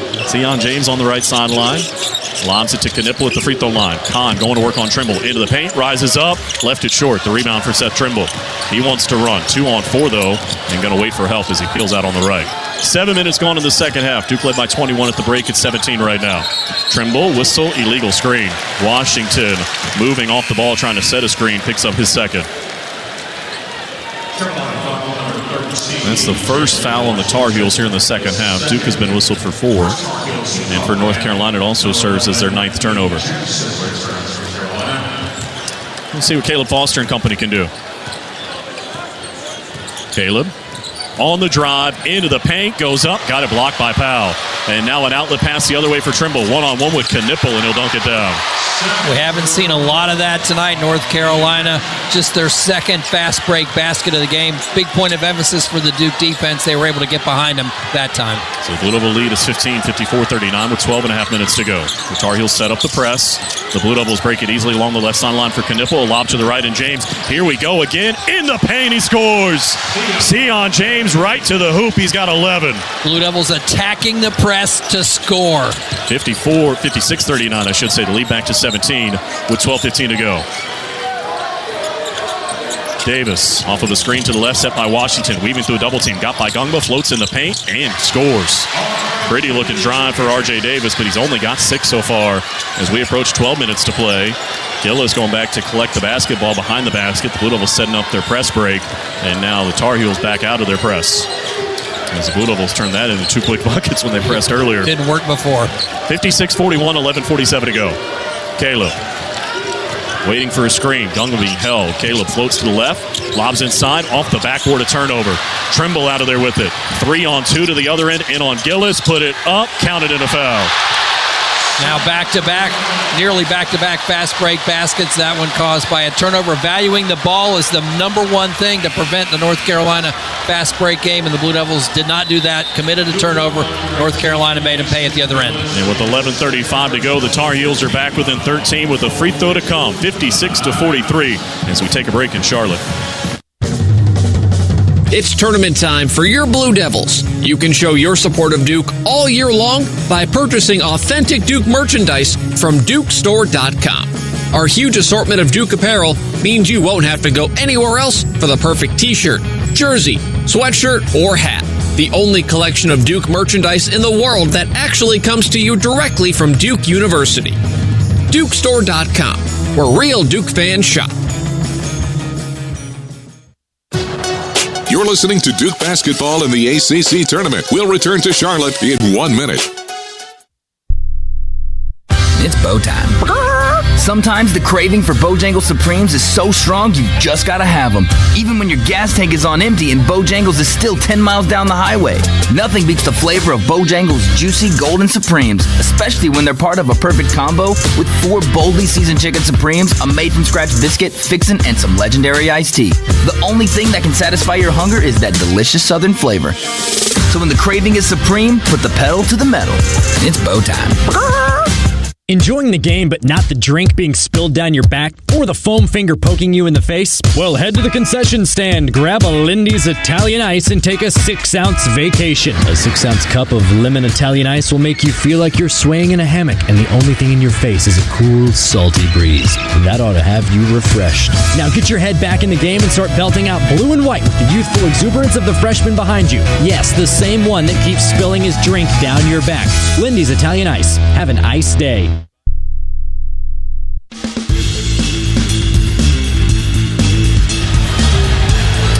11:35 to go in this one. The Blue Devils by 13 in Charlotte, 56-43 in the ACC Semifinals. David Schmidt alongside John Roth. John Rowe is our producer and engineer. Back inside our network studios is Kyle Schasberger. Don't forget that the FanDuel Sports Network is your new home for your home teams. Watch all the big hits, big shots, big goals, all in one place for coverage of Blue Devils athletics, the Carolina Hurricanes, and the Charlotte Hornets. Visit FanDuelSportsNetwork.com today and watch all season long. So the Blue Devils had built the lead to 24 earlier in this half. With about 17 minutes to go, they're up 52-28. The Tar Heels have answered with a 15-4 push over the last 5.5 minutes. The only 2 buckets during that stretch, Sean Roth, came against when North Carolina tried to bring out the press. The Blue Devils broke it easily, got a lob dunk on one, a strong finish for James for the other. But now it's North Carolina at the free throw line out of the timeout with a chance to cut that 24-point lead in half if Trimble can convert on the free throw. Yeah, I'm sure on the Blue Devil bench right now, doubling down on getting back to that defensive pressure that they were working so successfully to help them build up that 24-point lead and challenging all the passes, contesting all the shots, and closely guarding. And North Carolina's been able to get away from the Duke defenders here during this 15-4 stretch. The Blue Devils need to get back to that. So Trimble will be at the line. As we told you, he's a good free throw shooter at 82%, but tonight he's missed all 3 of his attempts. And the right-handed free throw shooter sends it on the way and hits that one. So he's got 7, 5 here in the second half, and it's 56-44 with 11.5 minutes to go. Sion James, Tyrese Proctor, Con Knipple, Mason Gillis, and Kaman Malawach, the 5 on the floor out of the timeout. Knipple along the left sideline. Sends it up top for Kaman. Catches in front of Lubin. Further to the right in Sion James. Through some screening action, Proctor comes free up top. 14 to shoot. To Kaman, right back to Tyrese. Curling, left side of the paint. Floats. The lob, and Kaman there to dunk it down. I thought for a second he might be shooting. He found the big fella, and Kaman's got 11. Patience by Tyrese Proctor led to a great finish by Kaman. Baseline drive for Powell at the other end. Fed it inside, stolen by Gillis. Good defense. And now Mason, through 2 defenders, brings it across midcourt and leaves it for James along the left sideline. Up by 14, under 11 minutes to play in the half. And the ball game. Knipple off of a screen. Curls into the paint. Lobs it. Malawach! Punch that thing down! And the lead back to 16. Now the Blue Devils finding their big guys at the rim. Come on with 13 and 7 now. Davis at the top of the key. Probing on Proctor. Into the paint. Scoop it high off the window and in. RJ Davis with 8. And it's 60-46 with 10:27 to go. But the offenses look so much better the last few possessions. Always looks good, right? When number 9 is dunking it down. No question. James, low with the dribble. Works his way to the right. Trimble has him on a switch. Knipple trying to get free. He's got it up top into the paint. Steps through, lays it up, and he'll shoot 2. Crashing into the stanchion behind the basket. Kahn back to his feet. The foul will be on Jackson, and that's his second. And as the Blue Devils head to the line, we remind you that Food Line is the proud sponsor of the Score to Get More program. For each free throw the Blue Devils make in tonight's game, Food Line Feeds will donate 100 meals to a local area food bank. And of course, Knipple, a very good free throw shooter. Only 1 attempt tonight after what was he yesterday? 12 of 13. 12 of 13 on that 28-point game. Career high for him in scoring. Had 12 at halftime, 3 regular threes and a three-pointer the old-fashioned way. 14 in total now. And he missed the first. So 1 more to come, a chance to build a lead back to 15. Yesterday had all those points, but also had 8 assists in the game. Equaling his personal best as the second free throw is good. 61-46. As we hit the midway point here the second half. The winner of the championship game against either Louisville or Clemson tomorrow night. That's the second semifinal. Davis, defended by Proctor, is holding to the left of the center circle. Drifts further towards the basket. Now bounces one inside. Deflected by Proctor and stolen by Gillis. Outstanding defense. A hit ahead for Knipple. A baseline drive. Goes inside. Missed it. They want a goaltend. No whistle. And you can't review it because they didn't call it. Powell to the other end. It's Trimble to the baseline. Falling down. Somehow kept the dribble alive. Out to Davis. He wants to drive. Floats with the right hand and didn't get the roll. Malawach tapped the rebound to Kahn. 9:27 to go. Duke by 15. Exhibit A of why I hate that rule. Exactly what you were talking about earlier. 61-46. Whistle and a foul off the ball on Davis will be his first. Just the third on the Tar Heels here in the second half. The Blue Devils have been whistled for 5. And maybe we'll get another peek to see if indeed it was goaltending. 61-46 with 9:18 to go.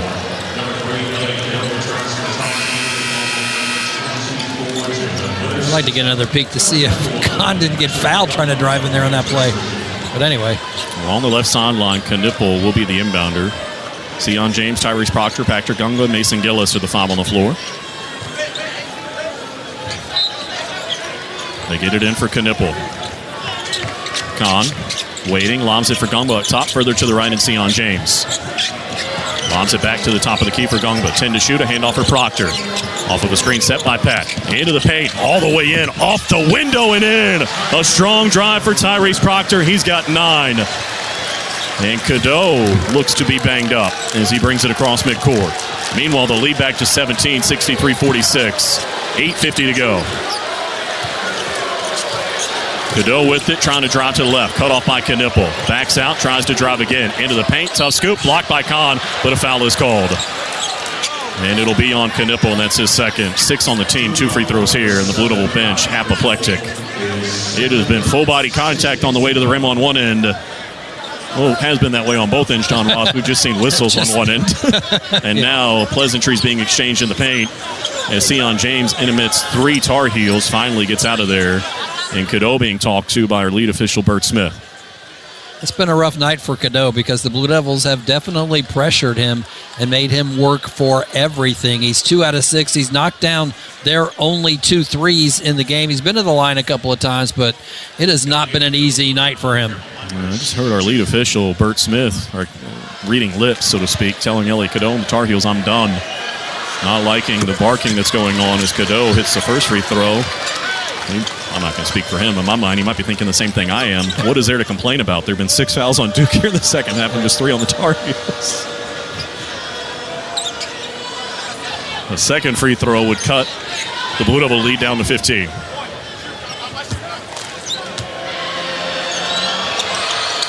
Missed it. Knipple the rebound. This is about when he starts to take over, isn't it? Certainly was yesterday against Georgia Tech. Gungba to the right. There's Sion James. Waiting. Here's a lob. Gungba to throw it down. What a find from James. And Pat has 8. And the lead is 18. 65-47. That pass well beyond the three-point arc. Powell on the drive. Into the paint. Nearly walked. Kept the pivot foot. Bounced it inside for Lubin. Underneath the rim. And he scores. Able to finish inside. Gungba, good defense. Lubin's got 14. 65-49 as we approach 8 minutes to play. Yeah, sometimes interior defense, you just tip your hat to the other guy for making a really good play. James across midcourt. Bounces one to the left in Knipple. Swings it high. Now Pat at the top of the key. Waiting, lobs it to the right in James. Now Proctor. Drives to the left. Got a step. Got inside. Tried to feed it back. Deflected. Stolen by Cadeau. A 2-on-1 to the other and back for Powell on James. Lefty scoop. Counted in a foul. Sion James picks up his third, and Powell going to have a chance at a three-point play when we come back. 7:41 to go. The Blue Devils lead at 65-51. Oh, what a great camping trip for the Williams family. It was epic, Zach. And this week's MVP was their 2024 Ford Bronco SUV, Matt. Absolutely. It hauled everything and everyone to this great spot by the lake. And get them back in time for the big game. Yeah, let's go! Let's go. With the Ford Bronco or Bronco Sport SUV on your team, it's game on. For the latest offers, go to buyfordnow.com or see your Carolina Ford dealer today. Which of us, detective, do you suspect is the millionaire? The evidence is everywhere. Your diamond necklace, Monty's new yacht, and the butler's new convertible. Admit it, you're all Maximilian scratch-off winners. Of course we are. With 25 prizes of $1 million, you could be too. New Maximilian from the North Carolina Education Lottery. Must be 18 to play. Approximate overall odds of winning are 1 in 2.95. Problem gambling helpline 877-718-5543. FanDuel Sports Network is your new home for your home teams. That's what I'm talking about! Watch all the big hits. Oh, mercy! Big shots. What a name! Big goals. He scores! All in one place. Are you kidding me? For coverage of Blue Devils athletics, the Carolina Hurricanes, and the Charlotte Hornets, visit FanDuelSportsNetwork.com today and watch all season long. Postseason coverage of Duke basketball is presented by Duke Stores, online at shop.duke.edu, where real Duke fans shop. From Charlotte, we have a 14-point game here in the ACC Semifinals between Duke and North Carolina at 65-51. Blue Devils, 7:41 to go. Let's check out our in-game stats. They are presented by Steel. Trusted Steel power in the palm of your hand. Visit your local Steel dealer or shop online at steelusa.com. Both these teams shooting over 50% here in the second half. North Carolina at 58%, Duke at 53%. Neither team shooting well from three-point range. Duke 1 for 5 and North Carolina 1 for 4. Overall, the Blue Devils have 3 double-figure scores. Knipple has moved to the top of the stat sheet with 15 points, 3 threes in there. Malawach with 13 points and 7 rebounds, and Sion James with 11 points and a couple of assists on the North Carolina side. Lubin and Cadeau also in double figures. Lubin leads the way with 14 points and 7 rebounds. Tar Heels have left a few points off the scoreboard at the free throw line. They are 7 out of 13. Blue Devils are 12 out of 17 at the free throw line. Points in the paint have been pretty even in this half, and they're even for the game at 36 apiece. So when we get back to action, North Carolina is going to be at the line trying to hit one more free throw to make this a 13-point game as we head down the stretch of this contest, looking for one team to reach the championship game tomorrow against either Clemson or Louisville. Yeah, it's been a second half that the Blue Devils jumped out by 24 early in the second half after leading by 21 at halftime. The Tar Heels whittled it down to 12. Then the Blue Devils built it back to 18, but now Hubert Davis's group, as you said, trying to get it back down to 13. If they can hit a free throw here. By the way, the Tar Heels are now in the bonus. This was an and-one opportunity, but that was also the 17th foul. And North Carolina's only been whistled for 3. A little bit of foul trouble to monitor. For James, that's his third. 2 apiece on Proctor, Knipple, Malawach, and Gillis. And, of course, they're a little bit shorthanded tonight, maybe more than a little bit, without Cooper Flagg and Malik Brown, both on the bench, but both unavailable due to injury. Brown the shoulder, Cooper the ankle. For the Tar Heels, the only one with 3 is Cadeau. Jackson, Washington, and Withers each have 2. And it will be Howell shooting the free throw. 65% on the year, and this is his first attempt at the ball game. On the way. Got it. So 9 for Powell, and with 7:40 to go, it's 65-52. Duke by 13. Knipple across midcourt. Powell defending him. Lobs it up top for Malawach, and now further to the right it comes to Sion James. James with Evans fighting off screens inside, trying to get loose. They lob it to the right baseline. Knipple has it. Spins on Cadeau. Whistle and a foul, and that's the 4th on Elliot Cadeau. No free throws yet because just the 4th team foul on the Tar Heels with 7:24 to go. Davis returns. And we'll see who comes out. Is Cadeau going to stay out there with 4 fouls? He will. Withers is coming out.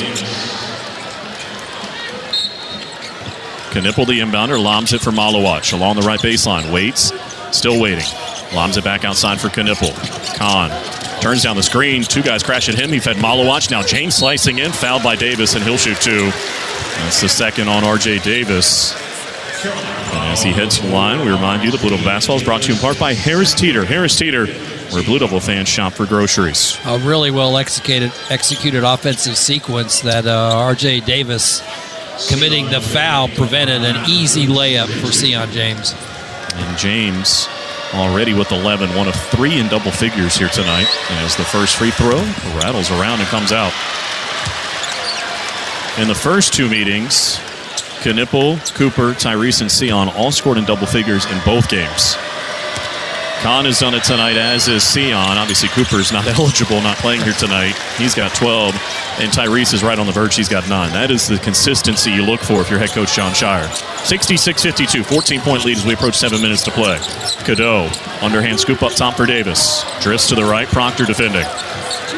Davis calls for the screen. Lubin comes to set it, crashing into Proctor. Fed it back into the pocket to the big guy. He lost it on the way in, got it back, goes up, and scores off the window. Lubin with 16 tonight, and he brings the Tar Heels back within 12 with under 7 minutes to go. He's been their best player in the ACC Tournament. And as the North Carolina fans come to their feet here at the Spectrum Center. See if the Littles can get a bucket. Malawach, a handoff for James. Peels out of a double team. Needs some help inside. Common steps through. Can't score. Got his own rebound. Threw it up. Trying to get it to Knipple. It's taken away by Trimble. Across midcourt in transition. In on James. Step through. Sion knocked it out of his hands, out of bounds. What a crafty play, and he did so with 3 fouls. As Caleb Foster will re-enter, and Sion James will get a breather with 6:24 to go and Duke up 66-54. Huge defensive play to prevent a fast break basket by North Carolina. The Tar Heels have made each of their last 3 from the field. Cadeau inbound, bounces it into the corner for Lubin on the left. Trying to back down Knipple, can't. Still trying to work him into the paint. Evans raked at it, goes up, tough 2, foul on Malawach. And he'll shoot 2 as Common picks up his 3rd.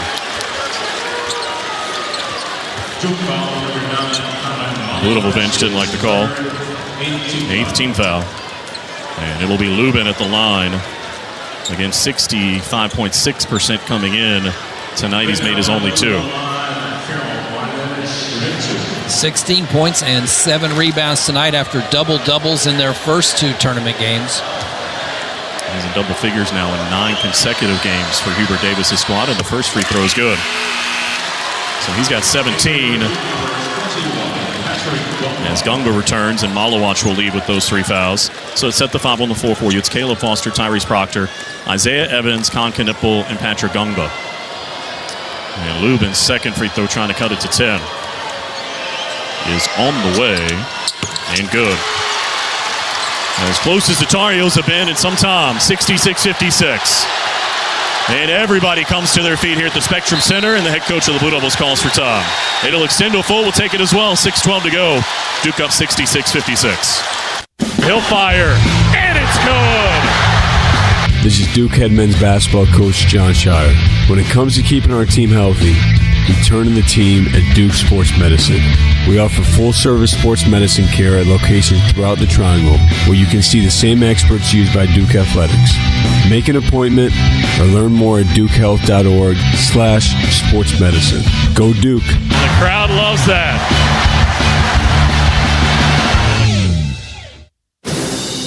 You're listening to Duke Basketball in the ACC Tournament. Back to Charlotte in 60 seconds. Whether you're in the market for a new boat or just need service or accessories for an existing boat, turn to Overby Marine. Now with 2 locations in Kittrell and Lake Gaston, Overby Marine offers the highest quality of marine products and services, including the latest from Sea Ray, Centurion, Avalon, Bennington, as well as Cobalt boats. Overby Marine also offers the largest selection of parts in the region, along with full-service facilities at their 2 locations. Stop by or give them a call at 252-586-3593 or online at overbymarine.com. Overby Marine. Don't let adventure pass you by. This is Coke Zero Sugar. Could I be the best Coke ever? Try and taste with your ears. Hear those bubbles? Imagine them tingling on your tongue. Fizzy deliciousness. Listen to that cascading liquid. A mouth-watering waterfall. Irresistibly tasty. Zero sugar. Crisp, refreshing, and ice cold. Is Coke Zero Sugar the best Coke ever? Try and decide.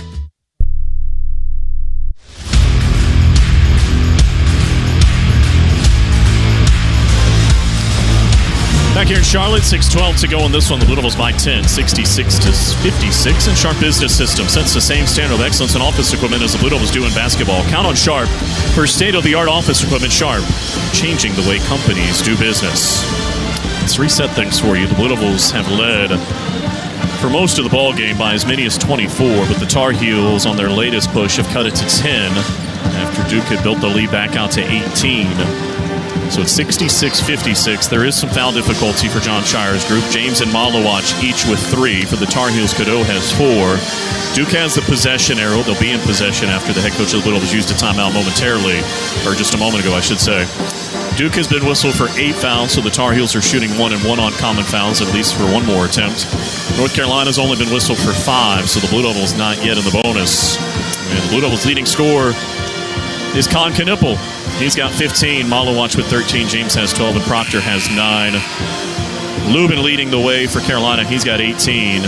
Cadeau now with 10 in the ball game. And the Blue Devils, if you weren't with this earlier, you probably have already surmised, playing without Cooper Flagg, dealing with an ankle injury, and without Malik Brown, who injured his shoulder again. Both of those guys went out in the first half against Georgia Tech yesterday in the quarterfinals. Both these teams also have only gone 8 deep thus far in the contest. They've only played 8 players apiece. For the Blue Devils, all those guys have scored. Even Mason Gillis, who has just 1 free throw. On the Tar Heels side, everybody has scored except for Ian Jackson. Out of the timeout, Caleb Foster has it. Evans trying to shake loose on the right. Still trying to. Comes off with a screen set by Gungba. He's got it. Into the paint. A lob to Pat. Oh, wow. What a punch to build a lead back to 12. We don't always see Evans in that position, but what a great feed. Gungba's got a new career high with 10.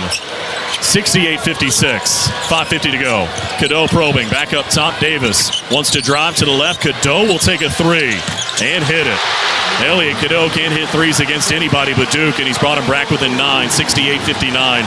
He's 3 of 3 from outside. For perspective, he was 24-78 coming in. 9-point game, 5.5 minutes to go. Gungba looking to the left. Finds Evans, catches in an awkward spot. Isaiah comes off of a screen, double team, back for Pat. Going to work in the paint, got it again! Gungba's got 12 in the lead back to 11, 70-59 as we approach 5 minutes to play. And that was a decision he had to make, and he made the right one. Cadeau ran into his own man along the right sideline. Sizing up Tyrese Proctor. Cadeau crossed him over, tries to drive, can't get by. Comes off of a screen set by Powell. 14 to shoot. Over to the left, it's Trimble. He wants to drive. Knipple got inside. Tough two off the window. No. Lubin the rebound of the putback, though. He's got 20. And they're back within 9, 70-61 with 4:47 to go. Blue Devils have the advantage. You don't want to get too caught up in working the clock, though. Still a long way to go. 70-61 our score. Caleb with it now. Crossing over a couple times. A step on Davis to the baseline, stripped out of bounds. It'll be Blue Devil basketball with 17 to shoot. He had a seam for a second, and North Carolina closed it and knocked it off his leg. Isaiah Evans will come out as Sion James re-enters with those 3 fouls. And 4:25 to go. The Blue Devils will inbound right baseline, right side of the hoop. Leading by 9, 70-61. Sion waits, looking inside. Oh, Proctor came open instead to the right. Knipple a 3. No. And the rebound for Cadeau. The Tar Heels want to run 3-on-3. It's Trimble in on James, counted in a foul. Sion barely touched him, but that's his 4th. And Trimble to the line, trying to cut it to 6. And now North Carolina on a roll here, turning another sequence into fast break points. Wasn't the best of shots, and North Carolina had the quick rebound, got out fast, and also drew a foul at the end. They've made 5 of their last 6 from the field now. Make it 6 out of 7. And they've outscored the Blue Devils 39-25 since the break. And now Trimble trying to make it a 2-possession game at the line. And the right-handed free throw shooter able to hit. He's into double figures. 70-64, 4:19 to go. And everybody on their feet here in Charlotte. Foster across midcourt. Waits on the right. Looking for Knipple, gives it to him. Powell there defensively. Kahn hesitates. Picked up his dribble, lobbed it dangerously, came to Gungba. 13 to shoot, back for Knipple. Kahn off of a screen set by Pat. Probing to the left. James wants to drop Trimble. Got inside, got him airborne, put it off the window, no whistle. And Lubin out of there with it. Under 4 minutes to go. Davis on the right, drives Foster, backs out into the corner. 70-64 our score, Duke by 6. Trimble driving on Gungba into the paint, lefty scoop, and he draws a foul. It has been a parade to the free throw line for the Tar Heels since halftime, and they'll be there when we come back. 3:41 to go. The Blue Devils lead at 70-64. At Progressive, we know money can't buy you happiness, but money did help you buy an RV, which means an excuse from working Saturday with your insufferable coworker, Dave. So money is helping you listen to birds chirp instead of Dave chirping about how his toddler is fluent in 3 languages.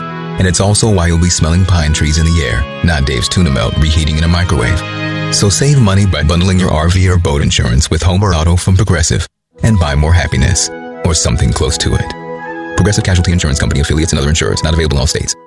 At Reed's Jewelers, we know that the rules of engagement were made to be broken. So don't settle for the first ring you see in the case. When you put a ring on it, make the moment your own with something that's just as unique as your love. Whether you're going big, keeping it subtle, or finding a happy medium, we're here to help you say I do with a one-of-a-kind design. Because doing things your way is what makes them mean everything. Reed's Jewelers, an official partner of Blue Devil Sports. Visit your local Reed's Jewelers in-store or online at reeds.com to chat with an expert. Let me grab my car keys and we'll roll. We still going to that new bar downtown? Yeah, it's supposed to be fun. Lexi, give me driving directions from home to downtown bar district. Autocorrect. Suggest Uber. Pick up, home. Drop off downtown bar district. No, I'm driving. Suggest the Metro bus. Departing in 12 minutes. Point taken, Lexi. We'll grab a ride. If you drink, don't drive. Decide to ride. Brought to you in partnership by Anheuser-Busch, Mothers Against Drunk Driving, and Uber.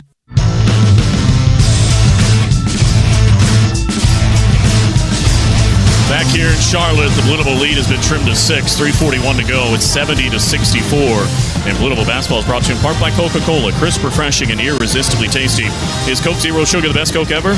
Try and decide. As we cross 9 o'clock here on the East Coast, 10 seconds for station identification. This is Duke basketball from Learfield.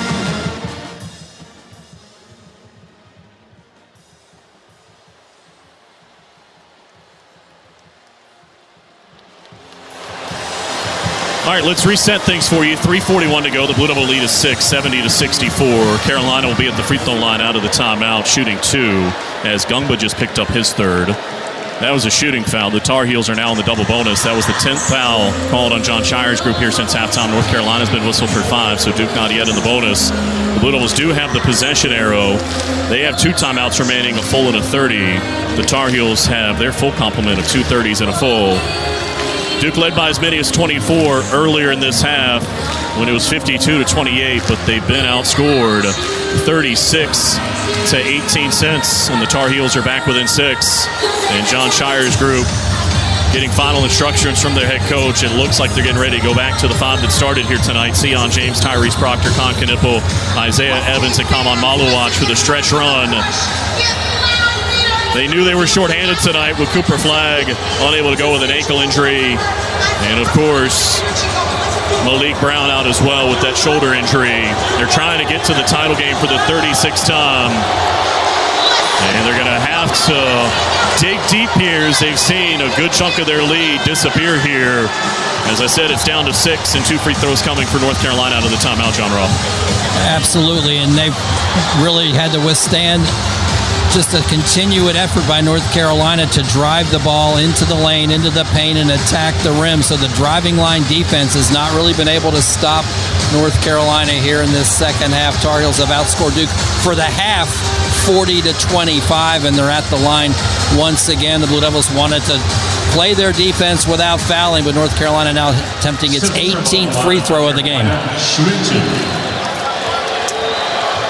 Trimble at the line where tonight he's 2 out of 5. Missed his first 3, made his last 2, and now he's made his last 3.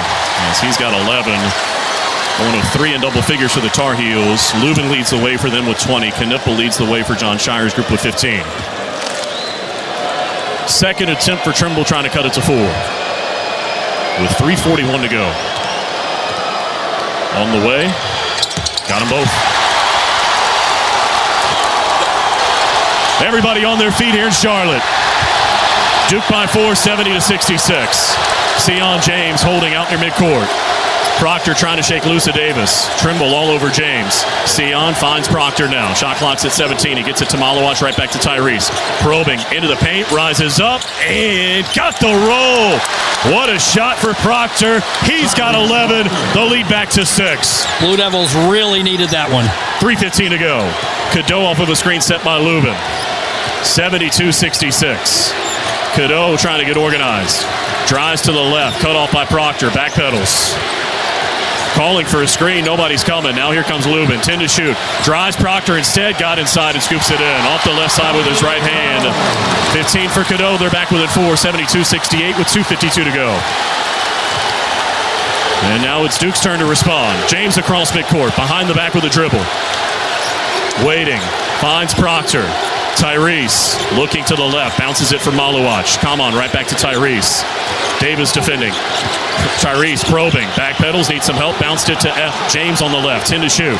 Sion gonna drive Davis, got inside, spins, cross court, Evans steps to the left, can't hit a 3. Maluach fighting for the rebound, Powell able to save it for Cadeau. 2:19 to go. Duke by 4, 72-68. Cadeau on the left, crossed over on Evans, fades away. Waiting, still waiting. Just dribbling out near midcourt now. 2:05 to go, shot clock's at 14. Cadeau calling for a screen. Knipple has him on a switch. 8 and 7 to shoot. Another screen from Powell. James has him, lobs it back to Powell. Inside, knocked loose by Evans. And a foul, no. Wait, no, they said clean and then they said a foul. What in the world? The foul on Evans will send him to the line to shoot 2. Looked like a moment of indecision. At first they gave that sign that indicated it was a clean block and then started tapping his wrist like it was a foul, and North Carolina's at the line. Wow. Powell to the line, 1:52 to go. The Blue Devils lead by 4, 72-68. And as you said, it seemed like the official confused himself. Meanwhile, Powell has made his only free throw here tonight, 65% on the year. And the right-hand free throw shooter missed the first. He'll have one more. The Tar Heels now 13 of 20 at the line, 13 of 19. Carolina's taken 14 free throws since halftime. The Blue Devils just 4. Second attempt for the freshman out of Pittsboro, North Carolina. On the way. Got that one. He's got 10. 72-69. 1:52 to go. Kahn, defended by Powell, brings it across midcourt, bodied by him. Once, twice, they let it go.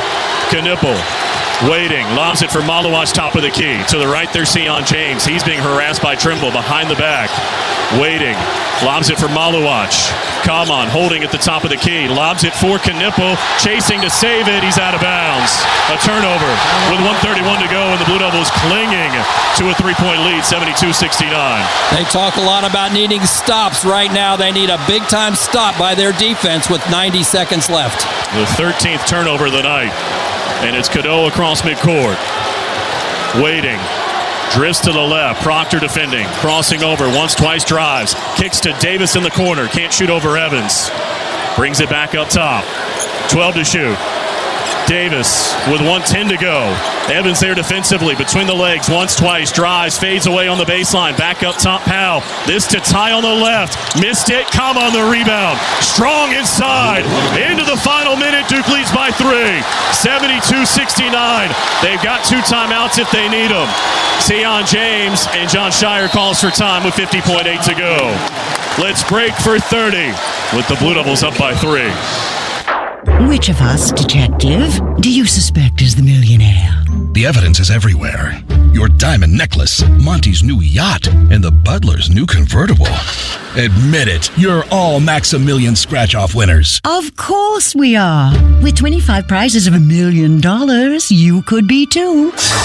New Maximilian from the North Carolina Education Lottery. Must be 18 to play. Approximate overall odds of winning are 1 in 2.95. Problem gambling helpline 877-718-5543. So 50.8 seconds to go in the semifinals here in Charlotte of the ACC Tournament. The Blue Devils lead by 3, 72-69. They led by 21 at halftime, by as many as 24 here in the second half.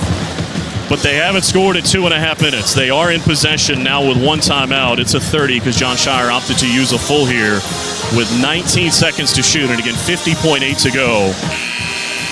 If it is a common foul, if they are fouled, no free throws yet because only 5 fouls on Carolina. The Blue Devils cannot commit a foul without sending Carolina to the free throw line. They're in the double bonus. And we'll see what the head coach draws up as he'll send 5 out on the floor. It's the 5 that started tonight. No Cooper Flagg, out with an injury, an ankle injury. No Malik Brown. He injured his shoulder. Both of those yesterday against Georgia Tech. This team has shown a ton of fight and now trying to get it across the finish line. Con Knipple, Sion James, come on, Maluach, Isaiah Evans, and Tyrese Proctor come out onto the floor for the Blue Devils. It'll be R.J. Davis, then Alan Lubin, Jalen Withers, Seth Trimble, and Drake Powell for the Tar Heels. And John Ross, so often these days, this season, we've said Cooper Flagg's the guy. Now you got so many more you got to look at. Certainly, that's not the option right now, but North Carolina, like we don't know, North Carolina doesn't know what the option is either right now. Knip will be the inbounder along the left sideline with 19 to shoot. Powell to contest. Remember, the Blue Devils have the possession arrow if that comes into play. Sion James catches in backcourt, taps his head. 45 seconds to go. 13 to shoot. Knipple swings it high. Waits. 9 on the timer. Knocked out of his hands by Powell. 7 to shoot. Con in backcourt going to have to go quickly now. 5 and 4 on the drive. Off the window. No. The rebound for Trimble. And he's fouled by Maluach. And will walk to the other end to shoot 2 as Kaman pushed him in the back. That's his 4th. And Trimble is still down. Foul number 4. Correction number 9. And with 32 seconds to go, Trimble will be the free throw shooter. No question on the foul. Kaman got a little over-aggressive on the rebounding action. And Trimble still collecting himself in backcourt. As we told you, he's 4 of 7 at the line tonight. And now he'll walk to the other end with the Blue Devils leading by 3, 72-69. Gillis came to check in. He'll have to wait for the first free throw. And we'll see who he comes in for. With only a 2-second differential shot clock to game clock, John Roth, I imagine the Tar Heels might get aggressive trying to get a steal, but the Blue Devils are probably going to have to hit some free throws now. You would think that's going to happen here. They have the opportunity, especially if he makes one of these, to really apply some defensive pressure and try to put some pressure on Duke as they try to get the ball in bounds. Trimble got the first. It hit the front of the rim, rolled across, hit the backboard, and died in. 72-70. Evans out, Gillis back in.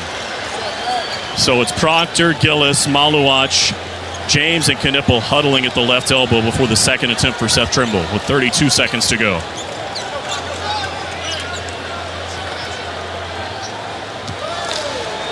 And the right-handed free throw shooter steadies himself. Still waiting. One bounce, a second. It's on the way. And he hit them both. Trimble's got 14. Timeout Tar Heels will break for 30. 32 seconds to go, and the Blue Devil lead is down to 1. He'll fire, and it's good! This is Duke head men's basketball coach John Shire. When it comes to keeping our team healthy, we turn to the team at Duke Sports Medicine. We offer full-service sports medicine care at locations throughout the Triangle, where you can see the same experts used by Duke Athletics. Make an appointment or learn more at dukehealth.org/sportsmedicine. Go Duke. The crowd loves that. So 32 seconds to go. The Blue Devils will be in possession. Their lead is 72-71. It's a 12-2 push for the Tar Heels over the last 4 minutes and 18 seconds. The Blue Devils will be inbounding. They've got one timeout. They have the possession arrow, and ironically, John Roth, they're not in the bonus yet. So North Carolina still has a foul to give before the Blue Devils get to the 1-and-1. Yeah, that is ironic considering all the free throws that have been shot in this half. But right now the Blue Devils have to come up with their best offensive call of the game right here to get some points on the board out of this timeout. It's usually an excellent opportunity for Coach John Shire. He has a lot of creativity when it comes to drawing out-of-bounds plays out of timeouts. We'll see what he comes up with right now. And he goes small ball, getting some of his best free throw shooters and best ball handlers on the floor. Isaiah Evans, Sion James, Mason Gillis, Con Knipple, and Tyrese Proctor, the five that will come out. See who the inbounder is. Obviously, you have to be strong with it because they're going to be very aggressive trying to rake it away. As James inbounds on the baseline to our left in backcourt. The television camera just now got off the floor. Now we're ready to go. James can run the baseline after the made free throw. 32 seconds to go. Duke holding on to a 1-point lead, 72-71. Knipple being held, and the foul is called on Powell before they ever inbound it. And they'll have to inbound again because that's just the 16th foul. And the officials are talking about something. It's on Powell. No time came off because it was for the inbound. And now the Blue Devils will inbound in front of the Tar Heel bench along the right sideline in backcourt. And James again will be the inbounder.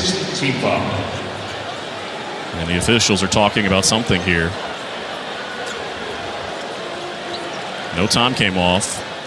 And now Bert Smith is going to join the conversation with Lee Cassell and A.J. Desai. The two teams are going to take this opportunity to talk amongst themselves.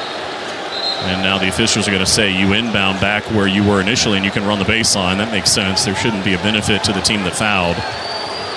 So the Blue Devils will once again inbound on the left baseline. The next foul will send them to the line for a 1-and-1. Leading 72-71 with 32 seconds to go. James will be the inbounder. Waiting. See who they try to get it into. Knipple catches in front of Trimble. Holds in backcourt. Waiting. Double team comes at him. Sends it to Proctor on the right sideline. Tyrese a hit ahead for James on the left. 25 seconds to go. James bounces it to Tyrese, and he's fouled by Trimble with 21.7 to go. Nice job breaking the pressure. And now it comes down to the line for a junior out of Sydney, Australia, who's got 11 tonight. Tyrese, as we told you, 75% at the line this year. And tonight, he's made 3 out of 4. The front end obviously crucial to earn the second opportunity and to build the lead back to 2 with 21.7 to go. As Maluach returns, Gillis will head out. So it's Maluach, Proctor, James, Evans, and Knipple. And I think in the last 4 minutes of games, he hits about 72%, although there haven't been that many games the Blue Devils have played where they've had free throws in the last 30 seconds that have really meant something. One of the key leaders on this team at the line in a crucial spot. 1-1 for Tyrese Proctor.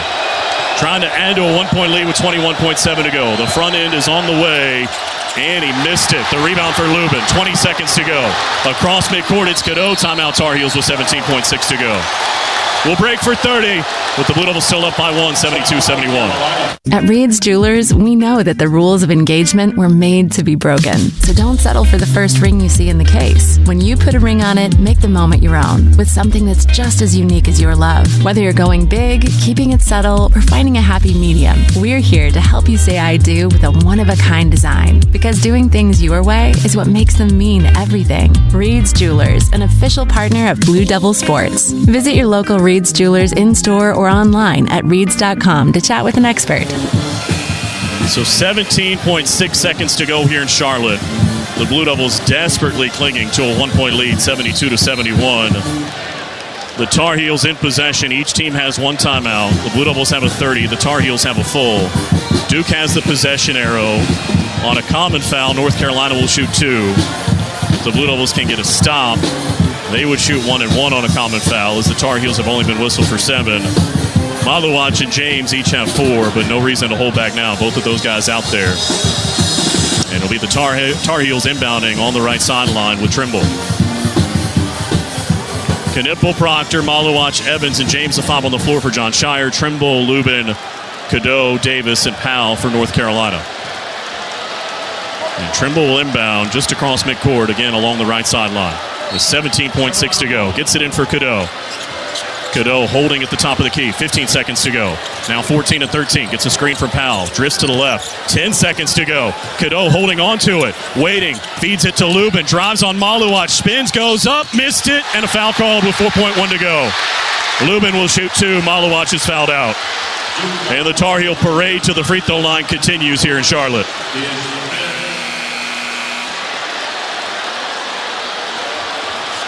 Tar Heels about to shoot their 18th and 19th free throws here in the second half, and the Blue Devils using essentially the 30 seconds you get when somebody fouls out to get a second timeout here. As we get a second look at a replay, there wasn't a whole lot of contact there. But with 4.1 to go, that doesn't matter.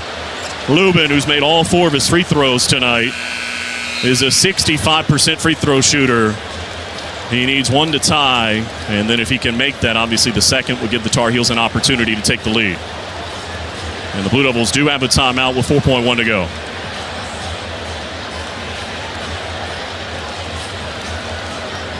So Patrick Gungba comes in with Maluach having fouled out. And the officials trying to break up the Tar Heel huddle now. As Vin Allen Lubin, who's been their leading scorer tonight with 20, heads to the line for 2.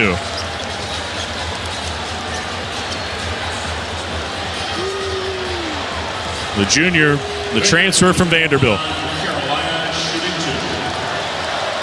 Everybody on their feet here at the Spectrum Center. And the first free throw for the right-handed free throw shooter is on the way.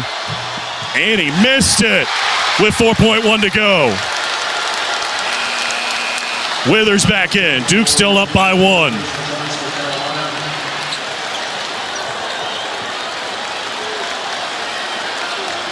They do have a timeout. Talking about John Shire's group if they need it, if he makes or misses the second. One more attempt for Lubin. The second one is on the way. It's a lane violation. He made it, but Withers stepped in the lane. It's a turnover, and the Blue Devil lead stands 72-71 with 4.1 to go. Withers got an early start, and the Blue Devils still lead by 1. Not done yet, though. With 4.1 to go, they lead by 1. And it would be a 1-1, but you got to get it inbounds first. James will inbound. Powell to contest. Sion has to hold his spot. Waiting. Still waiting. Going to use the timeout. He had to call for it twice, and they did give him the timeout. So we'll break for 30 with 4.1 to go, and the Blue Devils still clinging to this 1-point lead. Hey Blue Devil fans, it's game day, and Harris Teeter knows your party is just as important as the game. With mouth-watering wings, delicious dips, pre-ordered party platters to please any crowd, and not to mention the best pizzas, ribs, and ready-to-grill pub burgers in town. Only Harris Teeter can deliver delicious as you huddle up with family and friends to celebrate. Set a reminder to order ahead if you need party platters, and make Harris Teeter your pre-game stop before the next game. Harris Teeter, where Blue Devil fans shop for their delicious game day. So 4.1 to go. The Blue Devils now out of timeouts. They have the possession arrow. They're in possession, leading by 72-71. John Roth, how's your heart? It's working right now pretty hard. But right now, certainly John Shire coming up with exact instructions for his team on how to handle this 4.1 seconds. They don't have a timeout left, so they have to get the ball inbound, preferably to a good free throw shooter. And again, remember, because it was a turnover, they cannot run the baseline. It'll be Tyrese Proctor, Con Knipple, Isaiah Evans, Mason Gillis, and Con Knipple, the five on the floor. All very good free throw shooters. And James will be the inbounder in backcourt. First mission, get it in. James, again, has to hold his spot. Left baseline, left side of the hoop. And here we go. Sion waiting to get it in. Still waiting. Time winding down, gets it in for Con in the corner. Davis wraps him around the belly, and with 2.8 to go, will walk to the other end to shoot 1 and 1. 2.8 seconds to go. And John Roth, the guy who you knew had a lot of pressure on him tonight with no Cooper flag, the Blue Devils' second leading scorer, has 15 and a chance with the 1 and 1 to add to the lead here, leading by 1. Absolutely, and he is the Blue Devils' best free throw shooter statistically. He's certainly no stranger to clutch moments, and we'll look forward to seeing. He's actually smiling right now, talking to one of the officials, waiting for the chance to step up to the line and shoot these free throws. Shot 12 out of 13 yesterday. Now they've just changed the clock, David, back to 3.2 seconds. 3.2. And it is a 1 and 1. As Blue Devils getting some final instructions from their head coach. Gungwa, the only one in there to rebound. Probably as much as anything just to try to slow down and advance should Con miss. And the Tar Heels still talking things over in the paint. Lee Cassell steps in to separate them. And now Knipple set for a 1 and 1. Con has been so steady all season long. And the front end is good. Woo! 16 for Knipple, 73-71, 3.2 to go. One more to come for Con. On the way. That's big time. He got them both. A 3-point game, 3.2 to go. Carolina not going to use their timeout. They lob it to midcourt. Caught by Trimble. They'll take it now with 2.5 to go. That is their final timeout. We'll keep it here. They might add a 10th or 2 back on, but it's Duke 74 and North Carolina 71. And here's the age-old debate, John Roth. Do you foul? Up 3. Obviously, you don't want to foul someone in the shooting motion. There's so many different competing philosophies, and we'll see what John Shire decides to do here. Yeah, right now, it certainly would not be a bad thought if you're sure that it's not going to be a 3-point shot. Especially if you can force North Carolina to make the catch going back towards the Blue Devils basket, so to speak. Because as you were intimating, the last thing you want to do is foul a 3-point shooter. Right. So tense moments here with 2.5 seconds left. They haven't made any move to add any time back on yet. They're at the monitor. Bert Smith is. If anything, it's a 10th or 2. But how about those free throws for Con? Huge free throws for Con Knipple. And it's Bert Smith and Lee Cassell looking at the monitor. We'll see if they add a 10th or 2. 2.5 right now. Nobody has a timeout left. And they put 4 tenths back on. So 2.9. Trimble inbound. Gongbo out there to contest. Knipple, Gillis, Proctor, and James the other 4. You imagine North Carolina's going to try to get it to Davis. He's standing at the left elbow. And here we go. Trimble to inbound. Waiting. Throws it. Nope, still waiting. Having a hard time. Bounces it in for Lubin to tie. No! And it's over! Battered and bruised. They found a way. Duke gets it done 74-71. And it's on to the title game here in Charlotte. Jon Scheyer has his triple crown as the Blue Devils beat the Tar Heels 3 times in the same season for the first time since 2002 and for the 6th time in program history. And John Roth, it was anything but easy in the second half. You're exactly right about that. The Blue Devils had a 24-point lead, and North Carolina rallied almost all the way back, but the Blue Devils held on defensively and got the clutch free throws from Con Knippel in the last closing, 3.2 seconds. They will play for a title for the 36th time in search of their 23rd. It looked like they might cruise when they were up 24. Anything but they got it across the finish line.